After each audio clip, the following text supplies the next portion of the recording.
Boo. Crickets. It's October. It's spooky. We can't fix it in post. There's no post. We should start saying, don't post it and post it. Don't post it and at post the it. end. True. How's life? It's all right. For some reason today my knee hurts and I have a cough again. It's great. I think it's the record that it's the second month in a row and I'm not sick. Yay. When we first started, I thought you were coughing. I thought you were like I have like sick. yeah, I just have a cough. Like a residual cough. It's a life cough. One of those things. Yeah. Yeah. I inherited that from my mother. My mother also has one. Okay. Yeah. I don't have anything to ask or add about that. My brain immediately goes to kill the smoking. I'm like, no, I don't think so. Yeah, exactly. Oh, this is a conversation? Surprise. I thought we were just podcasting, which is, two people talking to a microphone, I guess. That's pretty much what podcasting is. Yeah. We just chat and no one listens and we call ourselves podcasters. Exactly. Yeah. Or only our close friends listen and even they don't like it. They just complain about our audio levels and our clacky our inaccurate keyboard. Things we say. No. That's engage. That's just we're stirring engagement if we say the wrong thing. I'm back to the clackety keyboard, by the way. We got to do an episode where we don't look anything up and we just spout whatever comes to the top of our head, and that way it forces people to correct us. Yeah. I actually had that on YouTube today. Someone corrected me because I had the year of a car wrong. 1991 Mercury Sable I had written down as 1992 because the TV recording was from 1991, and usually they advertise the next year's car. Yeah. It wasn't. It was that year's car. So the guy's like, this isn't a 92, this is 91. So I'm like, do I have to go? Fine, I'll go look it up. So I tried to figure out the difference between the two, and luckily it was a generation change. So there's actually a difference in the look of them, but not a big difference in the look of them. The main thing was the taillights. So I had to check the video and compare once I found the difference myself. Yes. He was right. It's fine. But most of the time, if you find a car ad in 1991, it's for a 1992. That's true. Most of the time. Most of the time. That was my first car, Mercury Sable. Say all new. Is it? Yeah. I was in 95, though. 95. 95, okay. 95 Mercury Sable. It was tan on the outside and forest green interior. Everything forest green. Dash, headliner, seats, carpet, steering wheel, everything. I don't know how people bought cars with that look back then. It's ugly. I don't know how it was ugly back then either. That is still the most comfortable car that I've ever owned. It was just sitting on a like a lazy boy couch. That's all it was. Had a bench seats in the front. Oldsmobile Oldsmobile Aurora. No, that's the one I got the seat out of for my chair. Oldsmobile something else in 2004, 2005 as Allegra? a rental car. Allegra sounds right. It was a big boat and it had a big motor and it was fun to drive and comfy. Yeah. But it was as a rental car for replacement from an accident. Fun. Yeah, that would be when I rolled my Geo Tracker. Actually, mine was a Chevy Tracker. But same difference. Yeah. Yeah. Mm-hmm. Well. I didn't do much. I watched things. I think it's going to be kind of a repeat from last episode where you did all the watching and I did all the doing. I did some things, but I just figured you'd want to save them. Do things? I did an off-road trip. I was going to ask you about your off-road trip. I was actually going outside of this podcast, I was going to message you and be like, did you do your off-road trip yet? Yeah, we did the off-road trip on the weekend. Not this past week. Yeah, it was this past weekend. Yes. I was going to say, is that why you sent me a text asking about your boots? Because that's what I assumed that was for. Yes, it was. Yeah. Okay. I'm like, I can't find them. I found them in the garage, buried under bicycles. Yeah, I was packing up the night before the trip, and I was like, where are my boots? It was the one thing I hadn't stumbled across yet somewhere. And I knew I had them on, and I had pictures of me wearing them that day. Yep. And I swear I remember setting them in your car or in your trailer, and I couldn't remember which one. And I didn't remember if I grabbed them after, but I thought I did when I unloaded all my stuff and put it in front of the door while you drove. I remember you driving away, and my wife and kids weren't home, I think, which is why it's significant. And I'm pretty sure I like opened the garage door and just set them somewhere, or they got moved around a couple times since then. Okay. Because I think I even did a garage cleanup on Father's Day, which was after our trip. I believe so. Yeah. Yeah. So I would have moved them around somewhere then, probably get them out of the way and move them somewhere else. But yeah, I would have noticed either way, since if they were still around. Yeah, I figured you would, but I had to ask because I couldn't find them. That's why I also messaged my mom and dad and my uncle at the same time. Because I'm like, where the heck are these boots? I thought maybe my uncle's, but I swear I remembered them being in your car. So yeah, for sure. So how was the trip? Where'd you go? So we went up near Gooderham is the town, just south of Halliburton, but still technically Halliburton, I think. In terms of trails, and it was good. We were the trail riding was only one day because we went up Friday. We did an Airbnb. The Airbnb was good. The only problem was one bathroom, 7 men. Oh, yeah. Yeah. Pee off the porch. Just pee off the porch. Yeah, well, that wasn't the problem. It was the pooing. Gotcha. It was a lineup several times between showers and pooing. Yeah. I'm not going to say who, and it was not me. Somebody ended up taking a shit in the woods because they couldn't wait any longer. There was threats of pooing in someone else's helmet because they wouldn't get out of the shower. It was a good time. Yeah.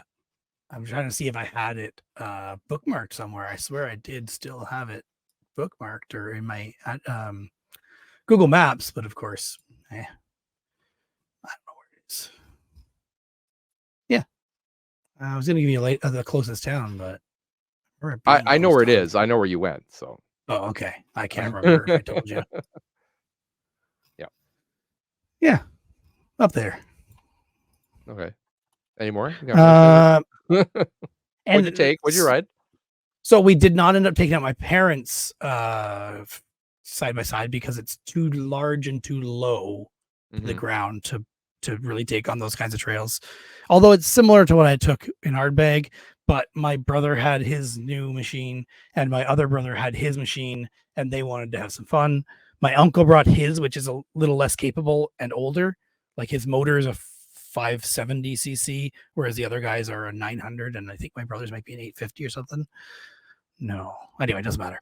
And then my brother's friend who lives up there was also came along with us, and he had his 100 or 1000 cc machine up there, which has ridiculous suspension.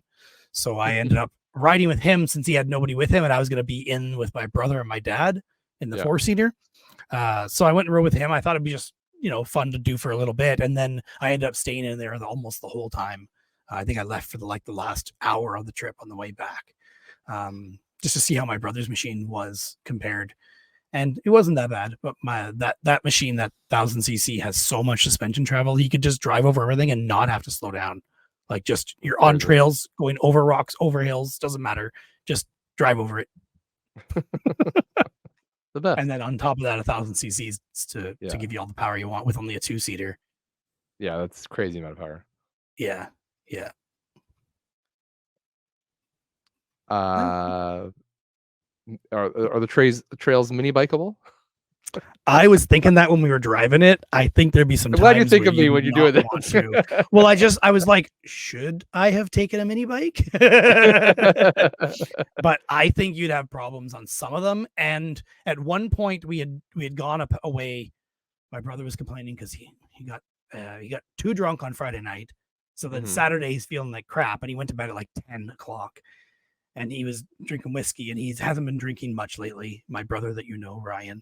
And he was, I think both of them, but whatever. And he was not feeling good, but he was driving because he said it helped distract him. If he was paying attention to driving, he wasn't thinking about how much his head hurt and how sick he felt and whatever. So we were trying to get to a town where we could get him some Tums, Pepto-Bismol, and Tylenol. And of course, we still had to take trails to get there to make it fun. So we went to go get to the town, and it took hours. And then we get to the trail that's supposed to be like 20 minutes away, and the trail is closed because the bridge is closed. So there must be some bridge repairs needed. So we had to go all the way around in a different way, and we ended up, the way we had to come out was through Minden Off-Road Park. Okay, talked about, right? Yep. We came in the backside of that anyway. And we're like, have we even gone their trail? But it was connected to the main trails, so I guess so. But like we were seeing all their fancy trails with all this named tracks or named paths and mud holes and stuff on it. So we had to go through all that, and we were trying to get to Minden. By the time we were actually able to get to Minden, we're like, it's time to go home now anyway. So we just headed back to the Airbnb. And didn't even go to the town to get him the stuff he wanted. But he had a couple of the things. I think he had Tylenol and Tums back at the cottage. So yeah. And my uncle got a little bit upset about those rougher trails as well, because his machine isn't great for it. So his took some damage. He had a body panel get ripped completely off. Technically, it's his own driving, but that's part for the course, though. You're going off roading. You're gonna get he's had that machine for a long time, and he doesn't want to spend money on it. That's why his tires are basically bald. So that probably didn't help either. Exactly. Yeah. So. Yeah. He was trying to be cheap, but still have fun. And it's not that bad of damage. There was one like plastic panel that got ripped off. So these are all public trails, or you have to like get permits and stuff, or you're supposed to have permits, but I don't think anybody but my brother did. Like the guy who lives up there said he bought one 3 years ago and hasn't bought one since. So I don't know. It feels like you can get away with it. Yeah. I don't think they're crazy expensive, but no. Well, the problem is like if I took a mini bike, I'm not plated, so it's not or insured or anything like that. So that's the issue. So. Yeah, that's true. But well, there was tons of people on the trails there too.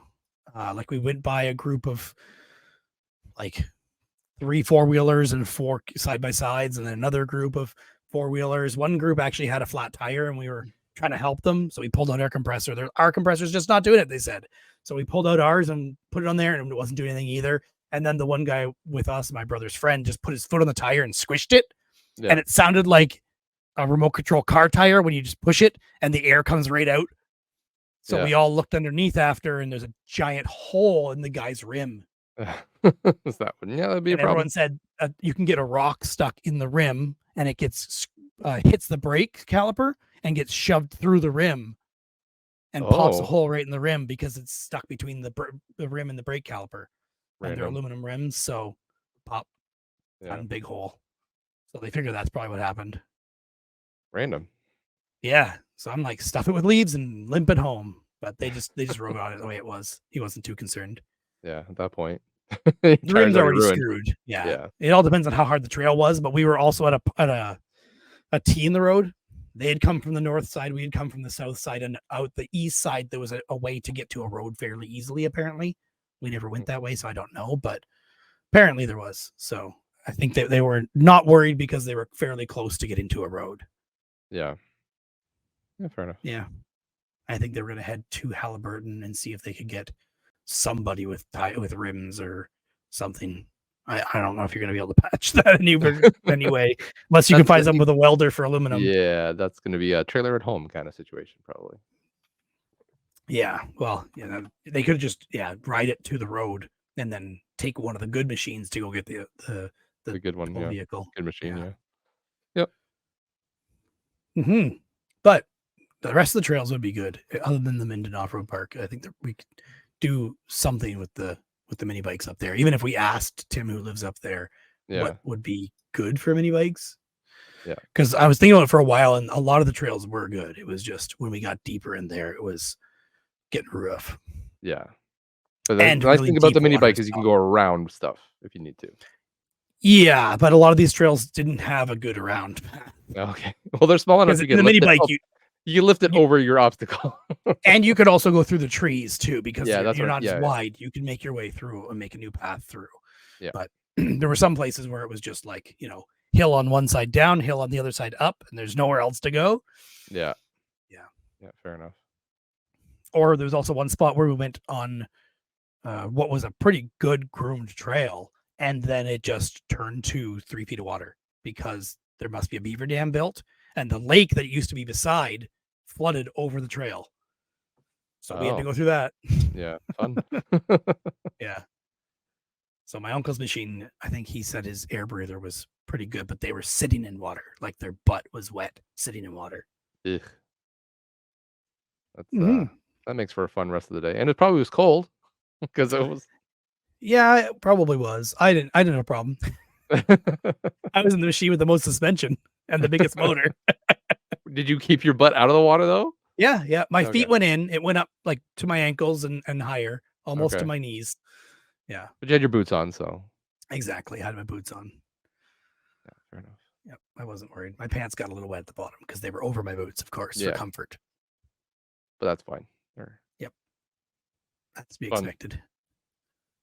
Yeah, man, Yeah, I'm counting the days till next summer, and we can start planning our next yeah. off-road trip. We did 85 kilometers in the day. Mm, Yeah. not bad. It actually was more than that. I forgot to start the GPS until we had gone from Tim's house to the trailhead. Then he needed gas, so him and I took off and went gas, and then caught up with everybody else. It was hilarious when we caught up because he just plowed through that trail, and we must have been doing 3 times the speed those guys were going through the trail just to catch up to them. And then when we got to them, we were at like a mud hole that my brother Adam tried going through and got stuck in. So of course we pulled him out, or my other brother pulled him out backwards, and then Tim takes his machine and goes into that exact hole just to show that he could do it. And he's like, "Oh, I was worried for a second there because his machine slowed down." His tires also stick way out at the front. He needs to get mud flaps for it badly because I was getting covered in mud just Right? driving along. Yeah. And when he went to do that, I was out of the vehicle and I recorded a video of it, and you can just see water, muddy water piling into my seat. Yeah, it was pretty bad. I wiped it before I sat down, but it's only because I was already clean, or I was still clean from the morning, Yeah. that I bothered to. But it got pretty muddy pretty quick. He got muddy pretty quick. That's funny. Yeah. Later in the day, when the mud started drying, I could see a clear definition of where his seatbelt was because there was no mud Yeah, there. no mud there, yeah. That's Yeah. the old suntan giveaway, but mud version. Yeah. Yeah. Mud on the sweater. Yeah. That's it. I haven't done anything crazy like that. I've taken the boys out on the mini bikes. I've tried to get my son to control a mini bike. That's going okay. He A won't go on younger it by one? himself. The the older one. Oh, okay. I thought Yeah. he was already doing all right because you had that electric one for him. Oh, yeah, they're both driving the electric one. That one's fine. But I'm Okay. talking about like my Gotcha. orange Because the mini bike. electric one's so much lighter, it's easier to steer. Yeah, they just get on Okay. that by themselves. It's become the new neighborhood toy. Like we have neighbor kids come over and ask if they can ride it. So it's like, well, you can, but you need to bring your helmet and you need to I ask your met those parents. neighbor kids. They're trouble. They are. I can tell. I could just tell. They said like 2 sentences and I knew it. Yeah. Well, then we have people in like the complex over, like down the street and across the street. Okay. They also know us, and then they bring their friends over, and then we've got like a gaggle of 8 kids all fighting over this mini bike. A murder, if you will. A murder of children, yes. So yeah. But yeah, so what I've been doing now is I'll sit in the back and my oldest will sit on the mini bike on the front, and then we'll start going, and I'll just like if we're going in a straight line, I'm like, all right, you take it. And he'll get the mini bike and he'll go forward. And we'll do a couple of turns, but it's finicky at low speeds, and especially with 2 people on, it's a little hard to balance. So I take over when you get the low speeds and stuff. But most of the time he's fine. That was good. What have I done? I redeemed myself I don't believe you. with the blood of my plumbing. I've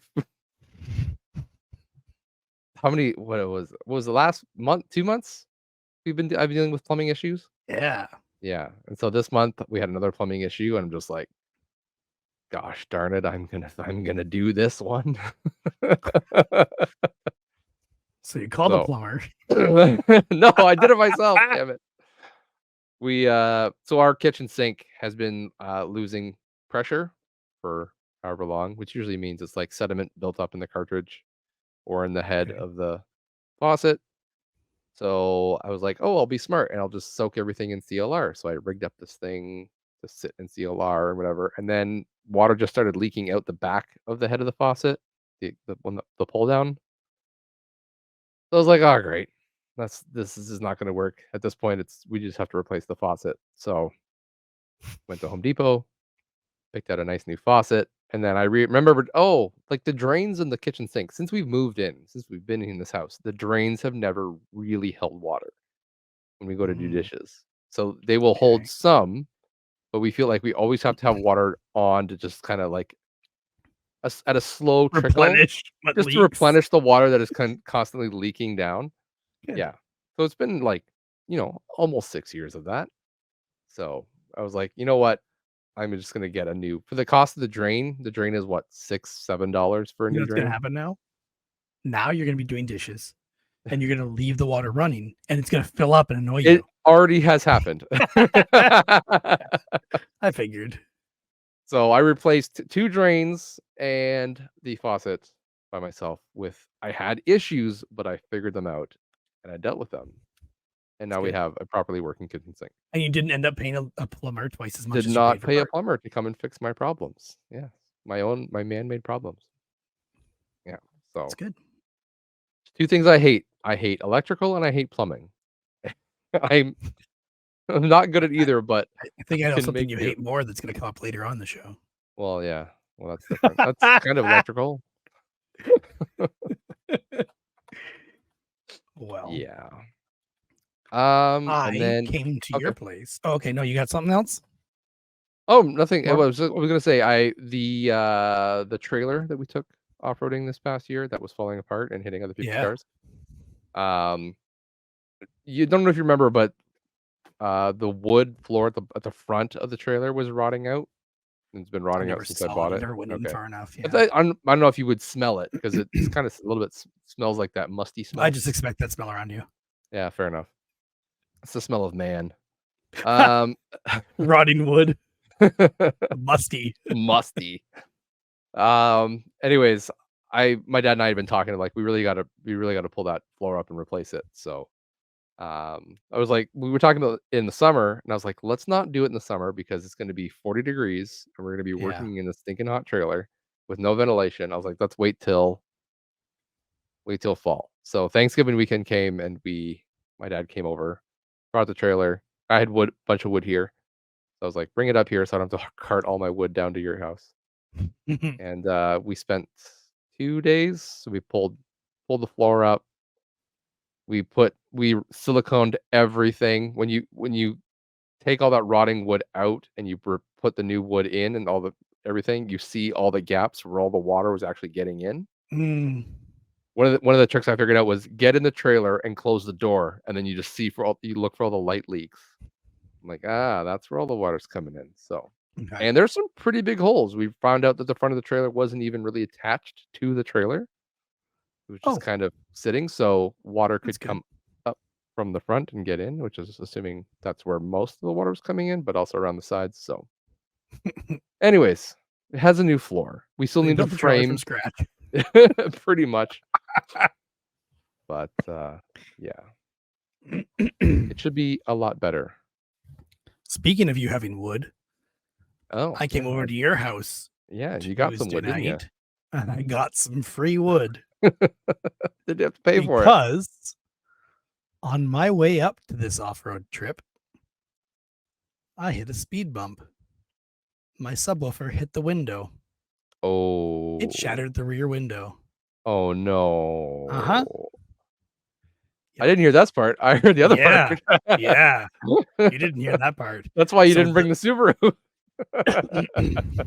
so the back no, that's not. It was already fixed. But Okay. the back floor in the Subaru is a removable panel so you can get to the spare tire and all the crap underneath. But that panel is made of a thin metal. And apparently, if you set a stroller on top of that, even with one of those waterproof rubbery Rubber mats mats or that whatever, yeah. that fills the whole thing, but you set a stroller on that with snow on it for 10 years or whatever the heck it was for my son's childhood and my daughter's, um, it eventually rusts out and that Okay, yeah. panel becomes flimsy and it can't hold two giant subwoofers. No. So since I've had the subwoofers in the back, they slide backwards, probably partly because of my driving too, but they slide backwards and they touch the glass of the rear window. And that's not normally a problem because I don't use the back of the car. My car is just to get to work and back and sometimes drive my kids to school. So every once in a while I would usually get out and push it forward. Usually I can hear the sound of the glass like vibrating on the subwoofer. Mhm. And it bothers me. So I get out, open the back, push the subwoofer forward, close it up.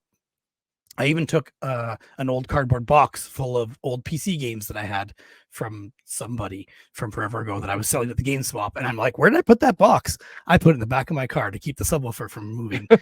Um, PC games have a reason to yeah, exist. exactly. Well, it didn't help, and this happened, but on the way, it happened on the way up to uh, the off road trip. I went through Georgetown to pick up my cousin, and there's a small town there, the speed bump. I hit the speed bump, immediately called him, like, "Hey, I don't know if we want to take your car now." He's like, "Well, actually, my car doesn't want to start right." He's got his Tesla, and that's fine, but his wife needs that for work. Yeah. So, like, while we were on the trip, and she also had the kids. So he has a Ford, not Escape. Yeah, Escape, not Edge. I keep saying Edge. Escape, but it was having a weird starting problem. So we did not take that. Instead, we took his tarp and taped it with duct tape over the back of my window, removed as much glass as we could, Mhm. and vacuumed it up at the shop vac and patched it up and took that all the way up north, 4 hours from his house. No, 3 hours from his house, I think. Um, and we didn't really use the car, so it didn't matter. But it worked pretty good. The only thing that was weird is like you're on the highway and you hear things behind you louder than you normally do. Yeah. Yeah. That was the only thing. And it was like a huge tarp, so it was folded like 5 times or 4 times to get it to be small enough. So Okay, so you got, um, like, the thickness too. The thickness yeah, helps as there's well. thickness there, and that everything helped. It helped keep any exhaust out completely. No noise, not as much noise as I would have expected, and yeah, no air wind problems or anything like that. We could open our windows and it was fine. Like everything seemed good. And we waited all the way up there. We left it parked there. We went on an off-road trip and we came back and everything was fine. So when I was there, I called like I was in Georgetown. I'm like, well, maybe I can get it fixed like here now. So I Yeah. called the place right after it broke and said, you know what, how quickly could you do it? And they're like, yeah, we have to order the part in. Everybody has to order the part in. No one has those things anymore because all cars are so different. Yeah. Great. So they would have been at least till Monday, and this was on Friday. So I thought maybe I could call a couple places in Toronto and maybe they could do it on our way through, but that would Yeah. also delay us even longer getting up to the cottage for the night. So I didn't bother. And then Monday morning, I called Go Glass down here in Waterloo, and they ordered the part, and we went through insurance and got the rear window replaced. Can you guess how much the rear window would have cost out of pocket? $600. Double it. 1,200 for a rear window, really? It was 1,100. Yeah, Wow. ridiculous. It is Wow. tinted glass. Maybe that doesn't help, but also I assume the fact that the vehicle's a 2010 and things Yeah, are harder to maybe, get might have also maybe. not helped. So yeah, the guy did mention getting used glass somewhere, I think, I was too. gonna Or say, maybe that yeah, was go my to a wrecker, uncle. you might be able to pull a back window off. Maybe, but I don't really want to have to Yeah. pull glass and remove it and all that crap. I'd rather replace the whole door with someone else's door. Not Yeah. that mine has any problems, but I don't want to Just have for to ease of, switch yeah. glass. Yeah, Yeah. yeah. Yeah. That's just a few plugs and screws. That's not trying to reseal a window. Yeah, hopefully. But either way, I didn't have to do it. But the glass worked. It was $500 out of pocket because that's my deductible. Yeah. So Is that a hit on your insurance, or is glass kind of not a hit? I have no idea. Insurance didn't say anything. They just said, yeah, sure, it's covered. Okay. Because I know glass is sometimes different than like a collision. Yeah, I would think. And a lot of places, my boss was even thinking he might work like a front windshield where he gets like a freebie on his insurance of glass. He doesn't even need to pay the deductible the first time or something weird. Yeah. Don't know. But either way, it wasn't that. And I figure it's probably not because it's not a front windshield, which is more common and more of a safety thing. Yeah. Yep. I have also broken a back window out of a car. So I know the feeling. I have done it before too, on an off-road trip before. This was on the way to the off-road trip, though. Yes. Yeah. I think the other one was also on the way to the off-road trip, actually. Yeah, so now you have to just do one on the way back from an off-road trip. You got to. No, I just need to do another one on the way to an off-road trip with a different vehicle. Okay, yeah. Yeah, because it was my 1979 Blazer that I did it on, and that thing had the removable fiberglass top on the back, super heavy. So the whole back became open, but the window was motorized, like electric motor, and it went down into the tailgate. Yep. Made the tailgate heavy as hell. But if you don't have the top on perfectly square and you put it up, then it'll shatter. And if your frame or your body is tweaked, like mine was, because I could see someone had done a repair job at the back along the tailgate, then that can also cause it to be tweaked and shatter the glass. So I think that's what happened. So I have I have pictures and video of me towing people out with that thing way back in Ardbeg with the rear window taped with a piece of cardboard. That's funny. Yeah, I broke mine back window. We had a 2004 Hyundai Santa Fe, and I had to take my parents to the airport because they were going back overseas. So I took them to the airport, and then one of the boxes that they had was too big to ship via the air freight that they wanted to check it. Basically, When are you talking about that? It was too. I know it wasn't too big. It was too heavy. It was like 5 kilos too heavy or whatever it was. So they could pay the extra like $600. I'm exaggerating to pay the extra, but they didn't want to do that. So they're like, "Okay, Josh, you take it home, unwrap everything, unpack it, and get enough weight out of it, and then bring it back and ship it." There was another couple that was going to go, and they would take it with them. Okay. We would just pay the extra. So I did that, had it in. I had Craig come with me because I needed to get the box out at the loading or the passenger drop off. I needed him to just like do laps around the airport until I was done and then come back and pick me up. Cheaper than parking. Yeah. Cheaper than parking. Yeah. But anyways, when I was putting the box back into the back of the Santa Fe, I shut the door and it wouldn't shut all the way. And I was like, "Oh, it'll be fine." I'm like, "It's just a cardboard box." I'm like, "Oh, it'll be fine." And so I shoved really hard, and the corner of the cardboard box was stuck against the window and just exploded into tiny little pieces all over. Should have just shipped the box. Yeah. But I still had to get to the airport, so we had to drive to Toronto, and I think it was like November. It was cold. Nice. And we just had a thin piece of like polycloth or whatever it was. Yeah.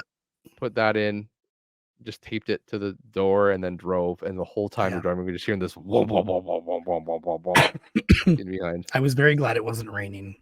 Yeah. Yeah. For sure. We just had the heat. You and same thing in hail. Yeah. So that didn't explain the wood. So I didn't explain the wood. So because the floor in the back of the Subaru is so screwed, I figured I'd create a new one. And Josh told me a while ago, I've been planning on doing this for 3 years now. And Josh told me recently that he has plywood at his place that he's picked up out of the trash. So I grabbed a piece of plywood from him. And yesterday morning, because I have late shift every other week on one day every other week now. Yesterday morning, I did the templated out and cut the wood. And then, of course, when I templated out, I went extra large because I didn't want to be too small. So then I test fit it. It didn't fit You yet. never want your wood to So I be too bring it small. down. You never want your wood to be too Exactly. So then I cut it just small enough that it fit good, nice and tight. nice and tight. Yeah. Fit right in there. Yeah, a good smooth fit. Nice and snug. Nice and snug. Yeah. Yep. So then last night what day is it? Yeah, last night after I finished work, I went out and screwed the two subwoofer boxes together with like a straight bracket. And then I screwed one side. I only had one angle 90-degree bracket for one side. And I also used Velcro because Velcro on a subwoofer box that's carpeted tends to help. So I some Velcro between them and some Velcro underneath stuck to the floor.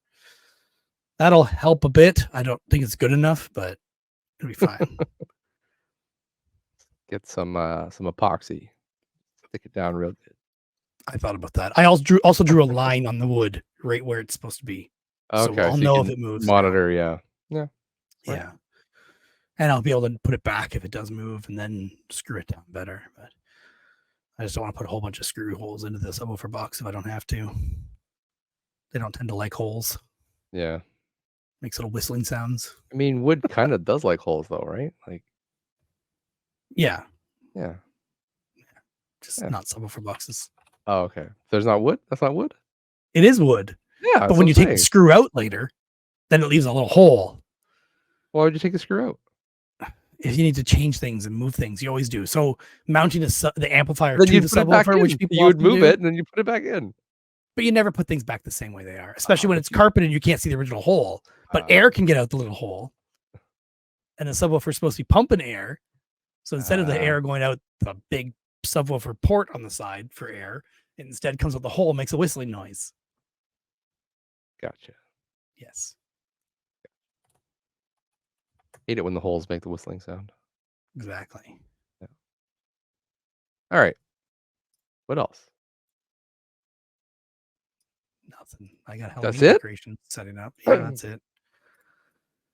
Well, I don't remember when the heck I did the Halloween decorations, but we've got Halloween decorations, lights going, the 12-foot skeletons go up there. We got inflatables. We got another skeleton in pieces on the lawn. I got all the floodlights that I built are working pretty good. And I wired the skeleton up to the timer so everything comes on at the same time. Yeah, it's all good. And then I built those little stick things with lights on them. So there's a whole bunch of those, 50 LEDs going like crazy. So one more. It looks good. Good. Next year, second floor of the house on the roof line, need to add some more lights. You said that last year, so. I know. And then I got laid off. Careful. Careful. Yeah. I mean, being laid off delayed it. That's true. Well, we had a big event happening at the beginning of the month. We did? We did separately. We both had the same event separately. Oh, we did. Yes, we did. Yeah. Yeah, you did stuff. I didn't. You did nothing. It was 15 years. You did nothing for 15 years. We did not much. What did we do? Okay. Anyway, Josh and I have both been married. Yes. Not to each other, but no. I think we explain this almost every episode that we're married the same day. We didn't know each other. Yeah. We have the same anniversary with our wife. I did pick up flowers for my wife. Okay. I had the day off. Yes. And then I had another day off in lieu time that I wasn't expecting for having to work on a holiday. So I took off the day after the anniversary as well. And then I do believe we actually did go to Paris, Ontario. Okay. Was that then? I can't even see. It's not my calendar, but I'm pretty sure my wife and I took a trip to Paris, Ontario that day and just did, it was, just did like a day trip out there where we went to like the market and we went to this cool store that she really liked. And we bought a little, like, you know how you see those little guys on that Robaxasac commercial with the flexible wooden guy. Yeah. They put the needle in. So there's a hand just like him, but like a full size hand. and it has Okay. movable fingers. And this was at that store for $50. So we bought that for ourselves as an anniversary gift because we're weird like that. So it's just a little display thing in the house to remember the trip by, and it's cool. And it's 15-year anniversary. And I think for our 13-year anniversary, yes, for our 13th anniversary, we did something better because we met on a 13th and it's both of our lucky number. But we bought ourselves a stone gargoyle. So that was kind of the big one we did then. That was like Okay. $200. Yeah. Paris, Ontario was fun. It was nothing crazy, but it was fun just to get away and do something neat and go check out a new place. And yeah. Fair enough. Did you go to that barbecue place we told you to go to? No, we didn't. We didn't even really eat there. No, we did eat. We ate at the market. We had Okay. this. They had like gourmet freaking grilled cheeses. They were pretty delicious. And the lady, also the girl who was making it, had some friends hanging out talking to her or something, or just regular people. I don't know if she knew them, but she was talking to them quite a bit. And she thought she screwed mine up. So she handed it to me, said what it was, and I said, "That's not what I ordered." And then she says, "Oh, I'm sorry. Well, you can keep that one because I'm just going to throw it out anyway, and I'll Yeah. go make yours again." So I'm eating it, and I'm like, "This." I didn't really clue in what she said she made. I wouldn't have liked as Yeah. much, but what it was, I did like. I think she said like it was like a barbecue chicken or something like that. Was what she said she made, and what I wanted was a pulled pork. Okay. So while I'm eating, I'm like, it's pretty good. And if it was barbecue chicken, I might be like, it's okay. But it was pulled pork, so I was enjoying it more and not really cluing into why. And I was just thinking, oh, it's because of the cheese and it's good and Yeah. saucy. But no, it was the right sandwich to begin with. So she brings up the second one and says, "You know what? I did make the other one right, but here you go anyway. Here's this one. I just packed it to go for you." All right, That's sounds good. makes sense now. Yeah, yeah. And Okay. my wife got some kind of pickle one, and it was good. It was decent, other than the pickle I wouldn't like, but the rest of it was really good. It was, yeah, Yeah. delicious. Fun. Yeah. Just trying to find the name of the place because you said you're familiar with Paris, but Not that familiar. I've been there. I've been around. oh, okay. It was your wife that was more familiar. My wife, my wife worked there Okay. for a while. Yep. All right. So our anniversary was on a Thursday. Thursday. Yes. So Thursday. So we didn't do anything on the Thursday because we had like family was gone. So we couldn't have any way to take the kids. So Mhm. we just went out to Eastside Mario's, which was where we went for our first date. So we took the kids there. We did too. Did you actually? Yeah. The one by Sports World? Because that'd be No, it hilarious. was the one up. Okay. Ours was the one at Sports World. That's hilarious.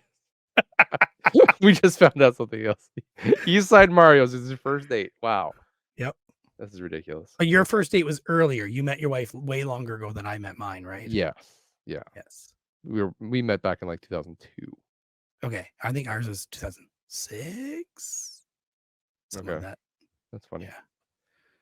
Yes, we just took them there. We've taken the kids there before, but we explained why we were going there this time. Mhm. And then we waited till the 5th, so the Saturday, we hired our neighbor girl to come and look after the boys.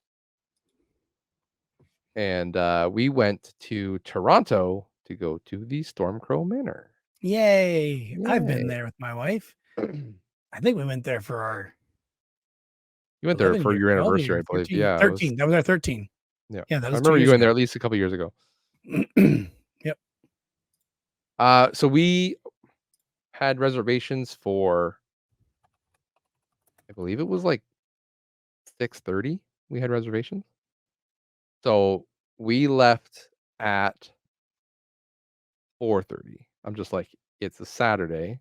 Let's give ourselves 2 hours to get there. My wife was like, well, we'll just need an hour and a half. If we leave at 5, we'll be there in time. I'm like, no, no, no. Let's leave at 4:30. It gives us 2 hours because we got to find parking and then we got to walk there, whatever, blah, blah, blah. Mhm. Let's give it. So, how long do you think it took us to get to Toronto, to Stormcrow Manor, which is downtown Toronto? On what day of the week was this again? You said It was the a 6th. Saturday. Yeah, the Saturday. From here, to there, it should take you 2.5 hours. But because it's Toronto and the Well, traffic, it should take an hour and a half. When I was looking at when I had mapped it out the 3 days before, because I was like, "Let's yeah. get an idea of traffic patterns." I was like, "Friday night should be, like, the most busy, I would think, because everyone's trying to get around, go out on Friday night." And it was an hour I think it was an hour and 45. So I'm like, "It'd be fine." But, yes, it took 2 hours and 25 minutes to get there, Okay. which means we missed our reservation. Awesome. So we were calling on the way. I don't know what was happening. There was just all the roads were closed, everything was backed up, and once you get down to the, like, downtown Toronto, you're all down to, like, 2-lane roads, everything, and it's so jam-packed and tight, and there's nowhere to go. And any way you try to go to make up more time, everyone else is also going that way, so it just backs up that way as well, and it was just a lose-lose situation. Once we realized we were gonna be about 15, 20 minutes late, Hmm. my wife called to say, "Hey, we're on our way, but we are running late." Then they informed her, "Well, we have a 15-minute grace period, and after that, you don't have a reservation. Like, we can't hold your Oh reservation." my god. And I was just like, "I don't think we're gonna make it. Like, I really don't think we're gonna make it. Like, we're gonna try," but anyways, we were about 2 minutes. Like, we had already passed our 15 minutes, but I'm like, "We'll just go in anyway and hope that they didn't fill it or whatever. They take walk-ins or something." 2 minutes before we get there, they call us back and say, "We managed to move you, so you wouldn't we would have been, like, a regular Mm. room with, like, everybody." They said, "We moved you to a private room, and Oh. you can have that space until this time where we have the next reservation coming in. So you won't have as long to eat, but you can at least eat and hang out." Hmm. So I was like, Okay. "Thank you very much, appreciate it." I got to the corner and I said told my wife, I'm like, "You get out and start walking. Like, you gotta get because I gotta go find parking." Yeah. So, she started walking, she got in there, and I actually found parking. I am not joking, and this isn't a movie theater situation. I found parking at the front door of Stormcrow Manor. You murder someone? I have no idea. And the parking only cost me, like, $8? Oh. Like, it just worked out. I could S see the car from our private room. So we were in called the heaven room or yeah, heaven room. So there's a heaven Okay. room, and then opposite to it on the other side of the wall is the hell room. Okay. But it was cool. It wasn't exactly, like, comfortable. You're kinda sitting on, like, benches, and you're eating off, like, almost like a side table versus, like, an actual Oh, table, okay. but it was interesting. We did the roller burger, Dungeons& and Dragons roller burger thing where you roll Oh, for your yes. bun, you roll for your meat. Yeah. No, We I can't do that. No, you wouldn't do that, but we did No. it. I did have to change a few things because I was like, I don't want the thing that I rolled, I'm like, I really don't want that. I think the one was like chickpea fries, I'm like, I don't want chickpea fries. I just want french fries. I just like, I'll take something else, but I don't want chickpea fries. So, that was about it. But we paid for the whole thing, like, it came out in a chest that's, like, steaming, you open it up, it's got flashing lights in it, whatever. We get a card, and you get, like, a figure in, like, one of those pop like, one of those vending machine balls things that you would get. You Okay. get a little figure in one of those to take home. So, it was just Oh, a cool yes. experience. We did And we Casa Loma the same day we did Stormcrow, I remember now. my wife also wanted to do Casa Loma that night because they had a Halloween haunt going on. Yeah, we did Casa Loma during the day, and it was Okay. Halloween themed. Yeah. They also have escape rooms in Casa Loma as well. Do they? Oh. Yeah. Yeah. This was like I think what they had going on was like a almost like a murder mystery, but like live action. Like you're walking through rooms trying Okay. to figure something out. Yeah. So like a Halloween haunt murder thing, interactive experience. But tickets I think were like $60 a person, and we'd still have to get over there and park again. And I was like, like it's gonna get expensive. Gonna Yeah. get expensive real quick. So yeah, but it Yep. was good. Storm Commander is cool. We took a lot of pictures. We went to I actually took pictures of the bathroom Me 'cause I too. thought that Me too. Oh, But because the whole bathroom is comic book walls on the one I went to. okay, yeah, they're Oh, all this is a different different, bathroom. so Okay. So when I went, there was no pictures on Google Maps of that bathroom with the comic book walls. So I took the picture. I took pictures and put it on there. oh, okay, fair enough. I'm going to, I sent you a picture on Discord of the front of the place when we went. oh, that's what that was. Okay, sorry, I haven't Yes. That's all right. And oh, yeah, yeah, yeah. I'm going to get the picture of the bathroom that I took because I think it's pretty cool. good podcasting. Yeah, yeah, yeah. Go watch it on YouTube, folks. This is ah, keep sending me So stuff. yeah, Okay, that one. I sent you the bathroom. Fair enough. Okay, let me figure out how to do this. Present, share screen. Yep. I want to do this one. There. That was the bathroom. I went into the change room bathroom. So it like feels like a dungeon. Interesting. And when you click on when you go to the change room, this is what is written on there. You could read it for the audio listeners. I don't want to read that out. It's weird font too. Place thy puny offering upon this altar for the what? Delec delections Delectation. delectations of what? I don't know what that is. Zinch? TZ Zinch? the charter of the ways? No, changer of the Changer of the ways. ways. Yeah, because Oh, it's diaper change it's the table. diaper change table. Yeah. Oh my god. I just like that place thy puny offering upon this altar. That just made me laugh. I see. Yeah. Yeah, that's not what mine is. And this is the way down. Like they have all the skulls in the wall and a quarantine zone. Yes, I remember seeing that because we did go upstairs just to check it out. Yeah. No, we ate upstairs. I think we went up the stairs to the left and then to the left again, back into a bar area Oh, okay. near the front of the building. We were at the front as well, like the very, very front. We were right directly above the front door. And we were on the, if you're looking at the front of the building, we were on the left side of the front door. No, Okay, I think we were on the right side. Okay. So. Yeah.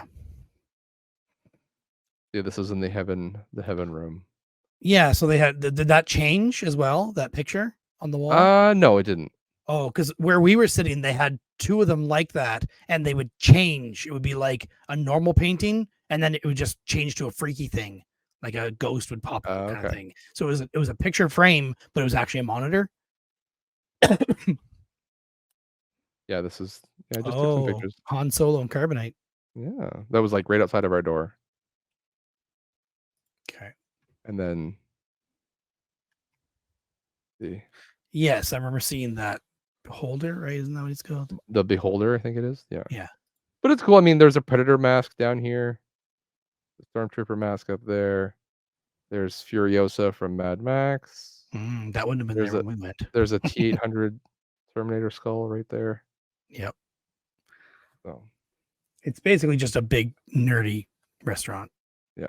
And then I love this is this is just a Nerf gun. I know what Nerf gun that Spray is. painted black. Yeah. There's a bunch of them down here. So. Oh, and there's that this is a little shop of horrors. That's the Oh, the plant. Yeah, yeah.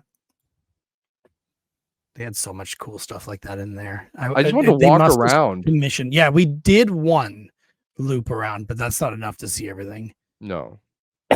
And it's so busy in there too. Yeah. It was very definitely darker when we went. When you show two. Why did I go to slides? Share my screen. Share your screen. Share this screen.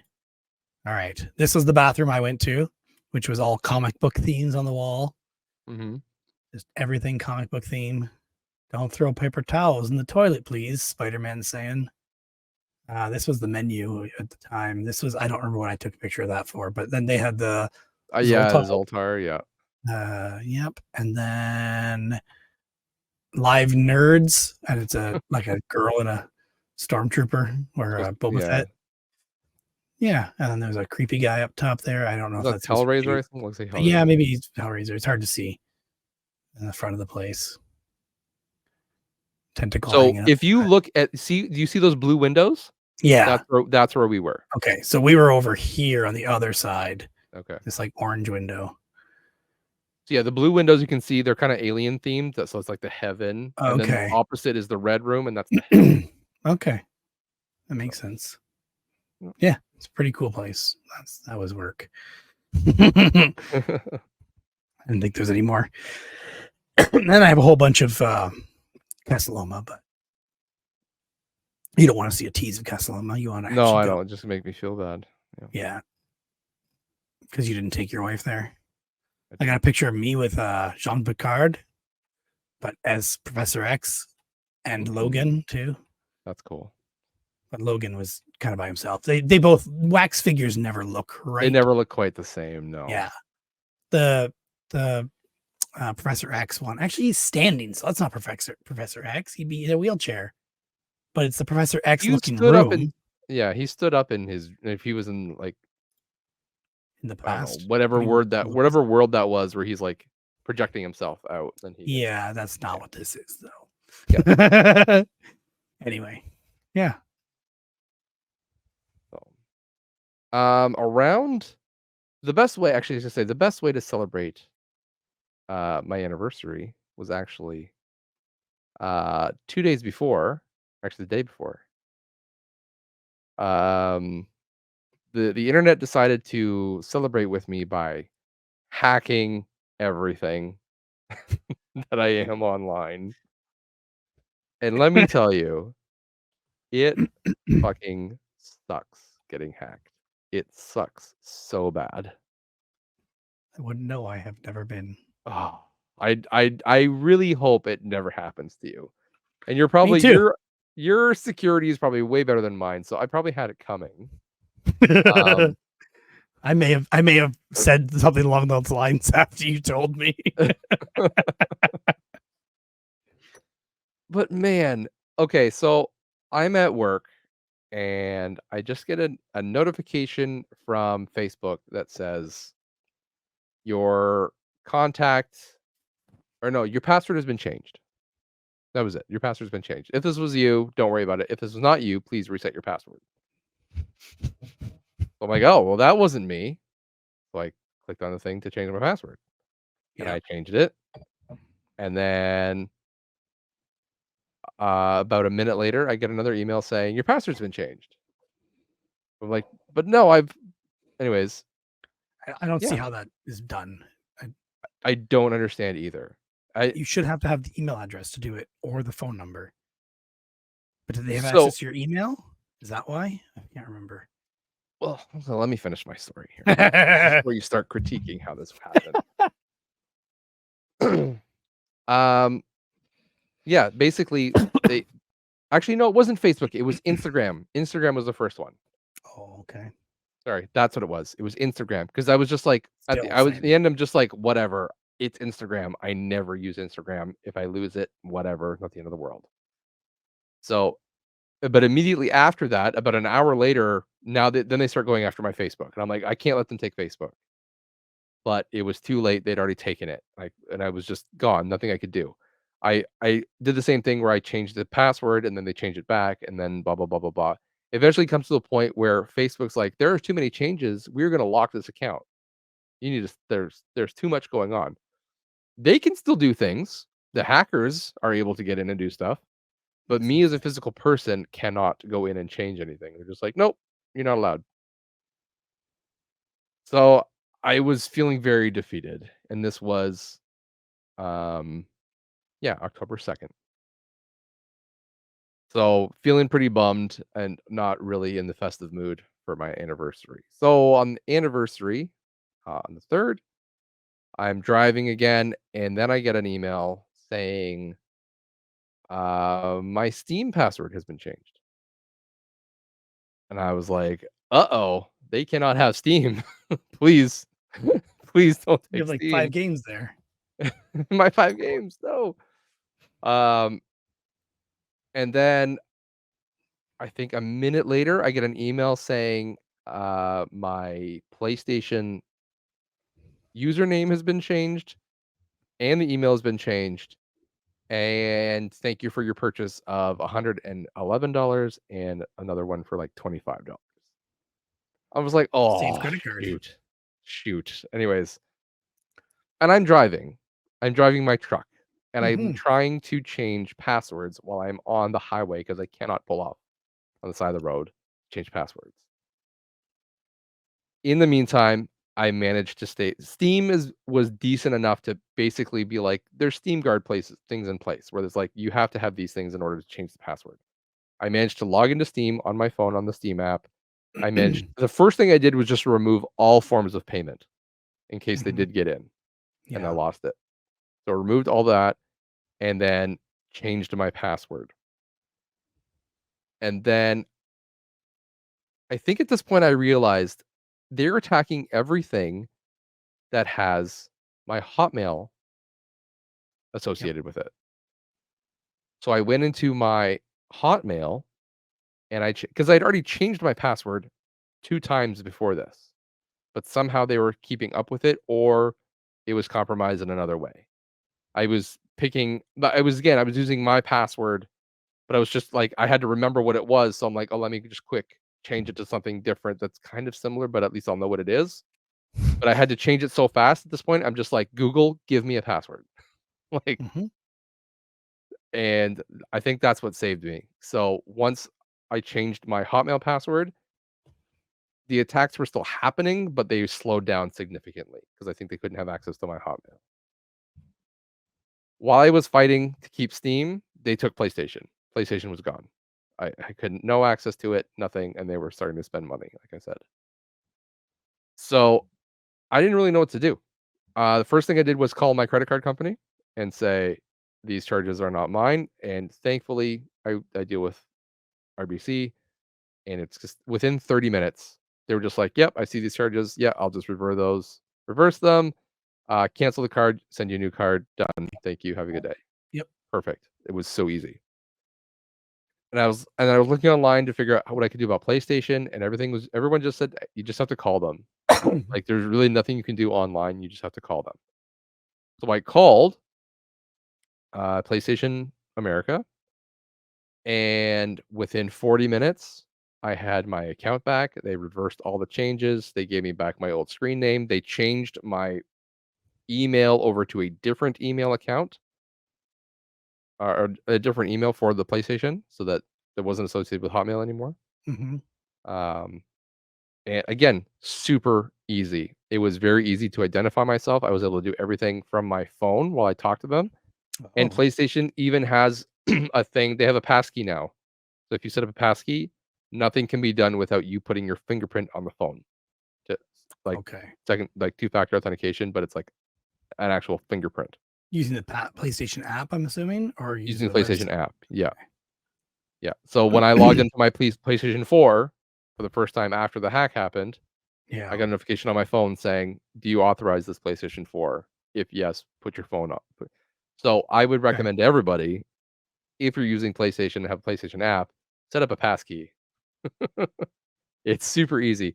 And I wish they everything would just have a passkey. It makes it so easy. It's my fingerprint, and it's incredibly hard to duplicate that. Even authenticators, it's harder, but it is possible Yeah. to break those. My So, my worry about the authentication with the fingerprint is that's tied to your phone. You lose your phone dies. I'm not sure how you replace it. yeah, I'm not quite sure. I've done it with Steam. They had an old way where they had like codes you verified yourself with, and you had to Yeah, save those codes. I don't think they do that anymore, but I forget they what they still do. do that because I had to download those codes. I downloaded them just in case I lost them. Okay. Yeah. Um, I think that the passkey is like it's saved to the PlayStation Network. So I believe if you logged in on a separate device, it would still register your fingerprint on a different device. I don't think so. Your fingerprint is only on your device.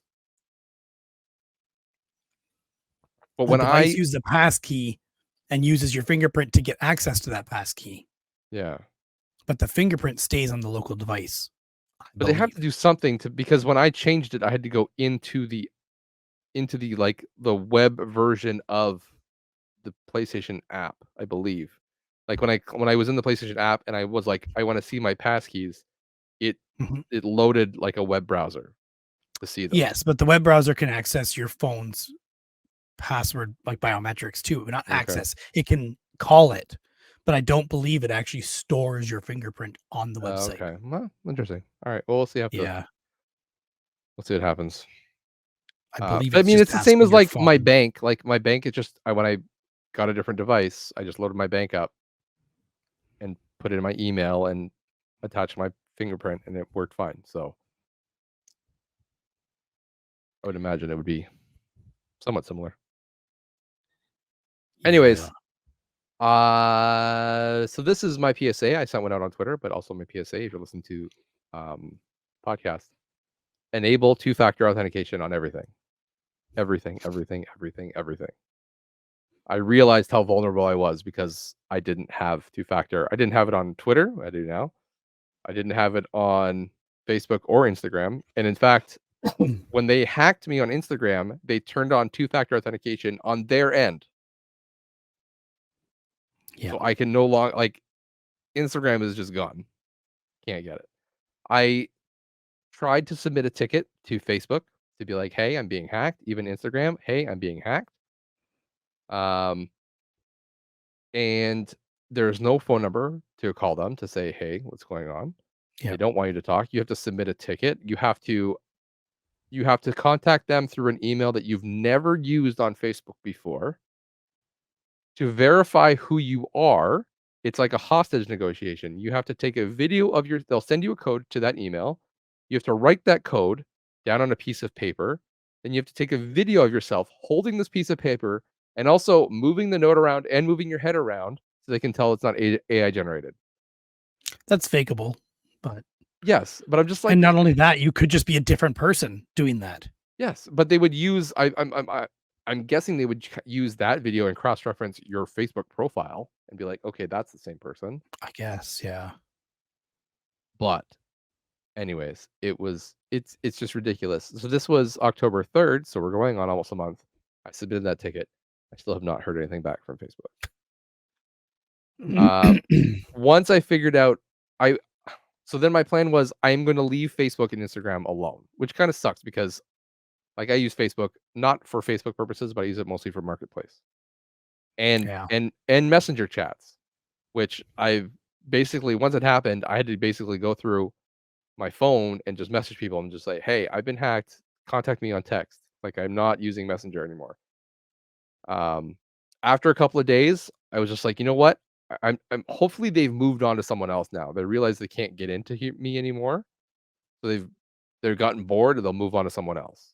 So I waited a few days and then I went back in and I managed to change my password again on Facebook and I got my Facebook back that Hmm. way. However, they still have their email and their phone number attached to the account as, like, a secondary email. Do you think I can remove them? Mm-mm, I'm not allowed because Facebook doesn't trust me because I'm on a device that they don't recognize, even though I've only been using this device for the past 6 years. Mhm. It's ridiculous. Facebook security sucks so bad. I can't turn on two-factor authentication on that side because I don't have an authenticator that associated to my Facebook and wouldn't let me put that Like, in. already, yeah. Yes. So, I'm just kind of on a hope and a prayer that they don't try to get in again. Thankfully, like, my email is still primary and my phone number is confirmed. Their phone number isn't confirmed, and they just have an email there that's kind of s it's a similar to mine, but the ending is different. The domain is different. Oh, interesting. But I just yeah, I am not allowed to remove anything. I have They're trying to no be clever and access. fake it. No. I do not see where in the PlayStation app that you do this, but that's for a future problem. Oh. You just Looks look at terrible. passkey. You just look up App's passkey? stupid. Passkey? Yeah. Like the password manager app called No, like Passkey? passkey on PlayStation app. Just look up that. I installed the PlayStation app thinking you meant it was in there. It is. That's where I did it. All right, I'm not going to do this right now. I went to settings and I'm like, where is anything about authentication or login or anything like that? And there's nothing. Oh, it is in there somewhere. So Anyway, but yeah, if honestly they could just have a phone number where I could just call, and in 20 or 30 minutes, costs too much. I could just have it done. Customer support costs too much. I get that, but Facebook, you can't tell me Facebook's not making enough money. Google doesn't either. Google does not want to have a phone number, so they don't have a phone number for YouTube and for Google itself. Yeah. But you can go on the website and eventually find a place to call, but or like a live chat. But half the time with Google, with YouTube, because people were getting hacked like crazy for a while there, right? Yeah. And the one guy I follow got hacked, and I was trying to help.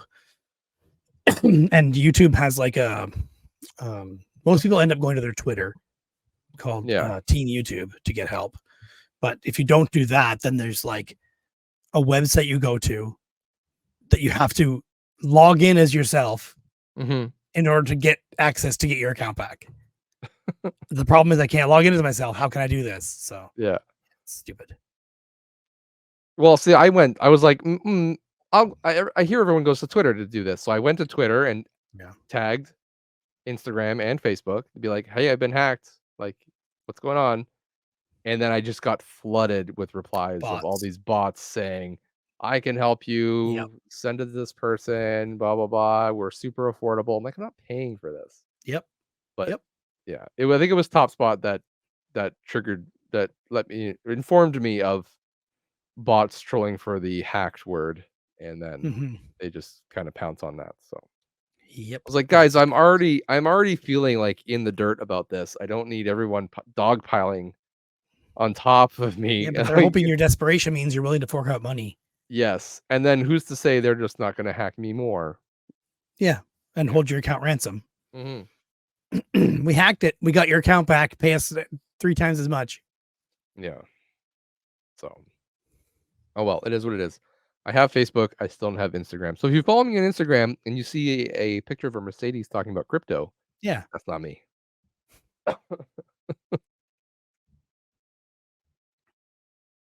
Oh, it sucks. So, but I swear it's even like I hate to use this term, but for lack of a better one, I'm just going to call it. I had like almost PTSD for over a week after that. Anytime my phone buzzed, I was frantically grabbing my phone. Like, what are they taking now? What are they taking now? Because for 2 and 3 days, I'm still getting attacked. So did you have that one password used in many places? I couldn't even tell you what password it was because it was just saved on Google. Oh, okay. So, but it must have. So what happened is the week before this happened, Craig came over and we tried to log in on my 360 so we could play a 360 game co-op. I couldn't log in to my account on Xbox Live, which is Hotmail, which is Hotmail for some reason. So I was like, screw it, whatever. I just made another creep account, local account that I could just jump in to quickly. Okay. The next day I went onto my Hotmail and I was like, okay, I got to change my password because I have no idea what it is. I thought it was this, but it's not. So I went in and changed my password. And then 3-4 days later, suddenly I'm just getting hacked. So I don't know what I did wrong. Maybe I clicked something, or maybe I was already compromised and my changing the password triggered something. Usually what happens is a hack happens on some site that you have an account on. Like, let's just say Strava as an example, that they were hacked years ago. And everybody who Strava is like an exercise app, if anybody doesn't know. And everybody whose account is on Strava, your email addresses in the database get exposed that you're a user that uses this website. And then a encrypted version, we'll just say encrypted because it's easier, encrypted version of your password gets also leaked with that. And then they have your email and this password, but they know that the password is not usable in that state. But they probably know how that password was put from real plain text into that encrypted state. and people have created lists of all passwords that you could even think of ever and calculated what it would be if it was encrypted in this way. They're called rainbow tables.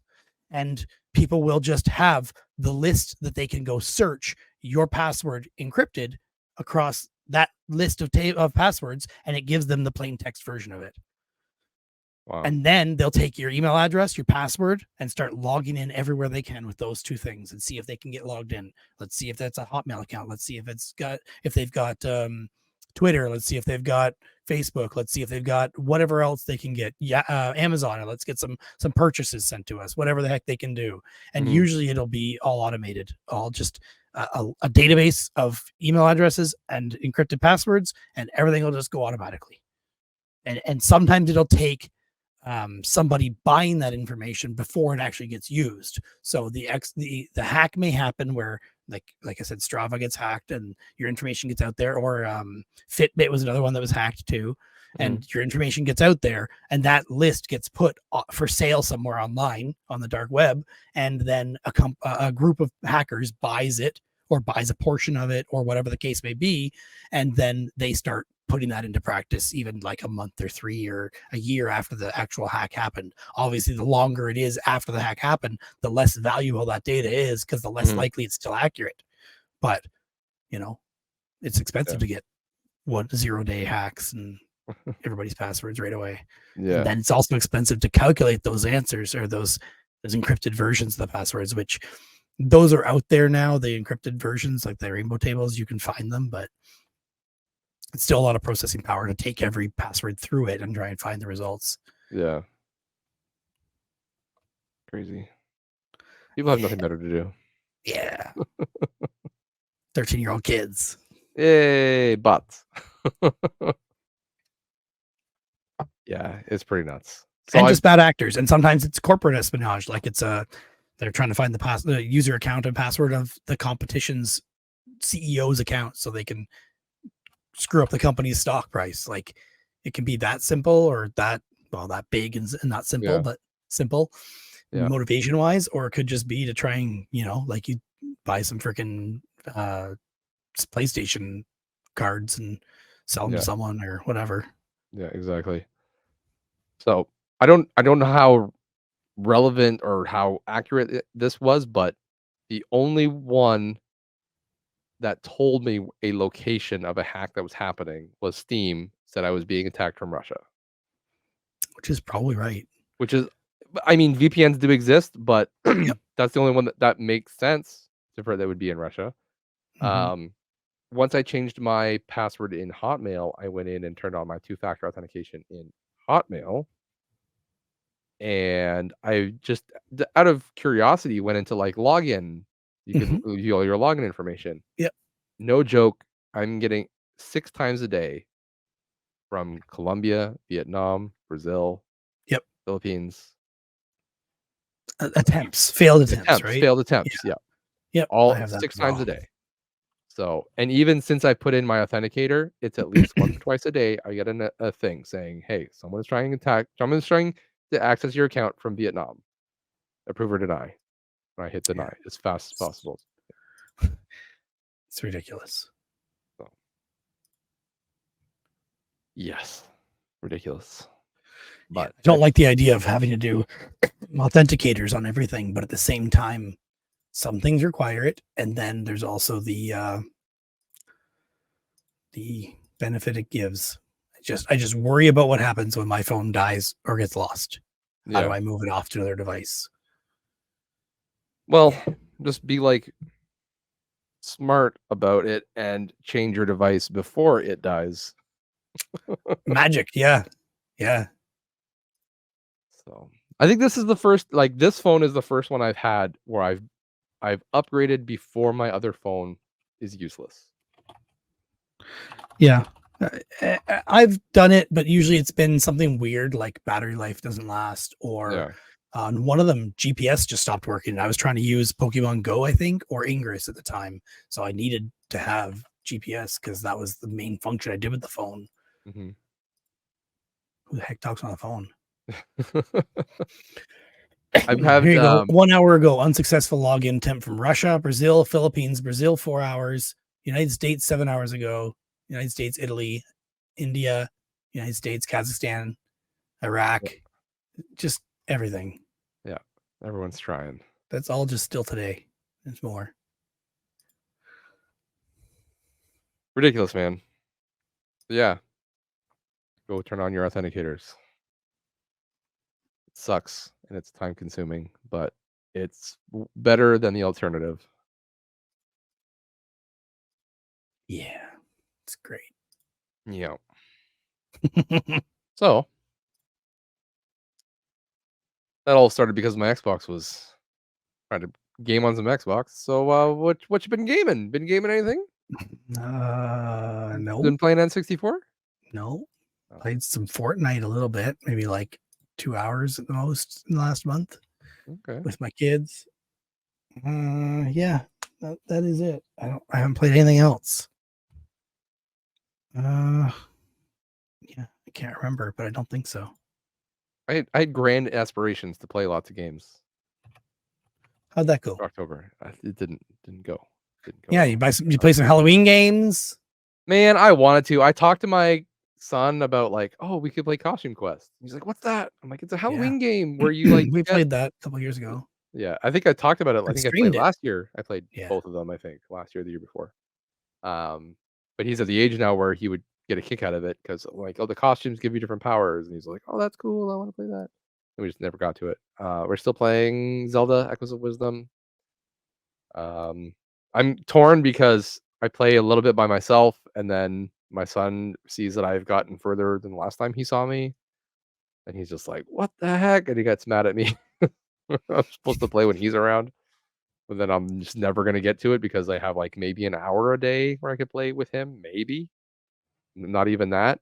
Maybe every other day, maybe an hour. So Yeah. yeah, it takes forever.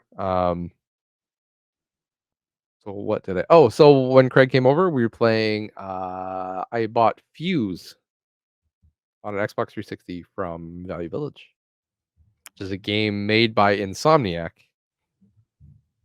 Sound But familiar. it's like a cover-based shooter with Oh, okay. upgrade. It's pretty good. We had a lot of fun. We got about halfway through the game. Apparently, I thought we were near the end of the game, and then I looked it up. I'm like, oh, we're only about halfway. Okay. Apparently, the game's like 9 hours.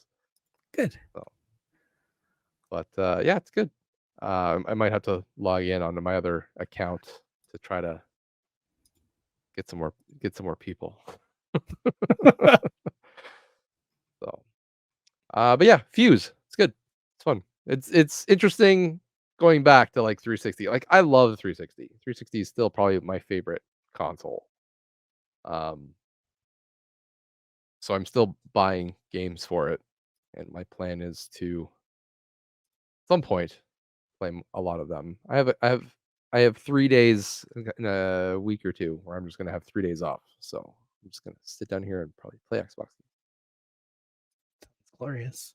That's my plan. I do have a day off next week Oh, on Wednesday, randomly. I thought I would take a day off for Halloween to finish getting the decorations ready for Halloween.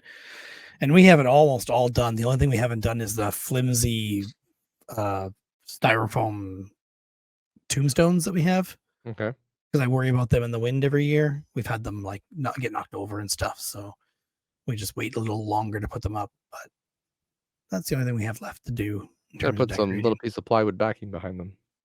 What I Yeah, wanted to do stake. was make them out of plywood. Okay. Just recreate all of them, Yeah. copy what we have for the real ones, like the styrofoam ones, and make them out of plywood. That way they'll last longer and they won't Hmm. fall over anymore. And I can make some proper way of putting them in the ground. But haven't done that yet. And I don't have a router, which would make it easier to make them rounded edges and all that stuff. Yeah. So yeah. Yeah. Yeah. Fair enough. Yeah. Someday, maybe. Then storing them is harder, kind of, if they're wood. Not really.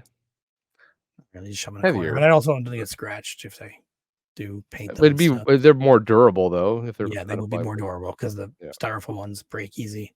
yeah. But then again, they're easy replaceable too. So, you know, Trade off. yeah, yeah. I got plywood. You need plywood. Well, now I have some scrap plywood lying around. There you go. Well, I did something 2 days after our anniversary. Okay. We went to my sister-in-law's house because she wanted to get together to watch Beetlejuice. Beetlejuice. Oh, okay. So Cynthia and I rewatched the original Beetlejuice, and then we went to her house and watched Beetlejuice. Ah, And that I found that my wife was less impressed by Beetlejuice in general. Rewatching it, I think we watched it a few years ago too because I barely remembered it. But I enjoyed it. I can't even put my finger on what I like other than maybe just nostalgia of it. mhm. I loved the Beetlejuice cartoon when I was a kid. Like I That's was what I obsessed watched. with it.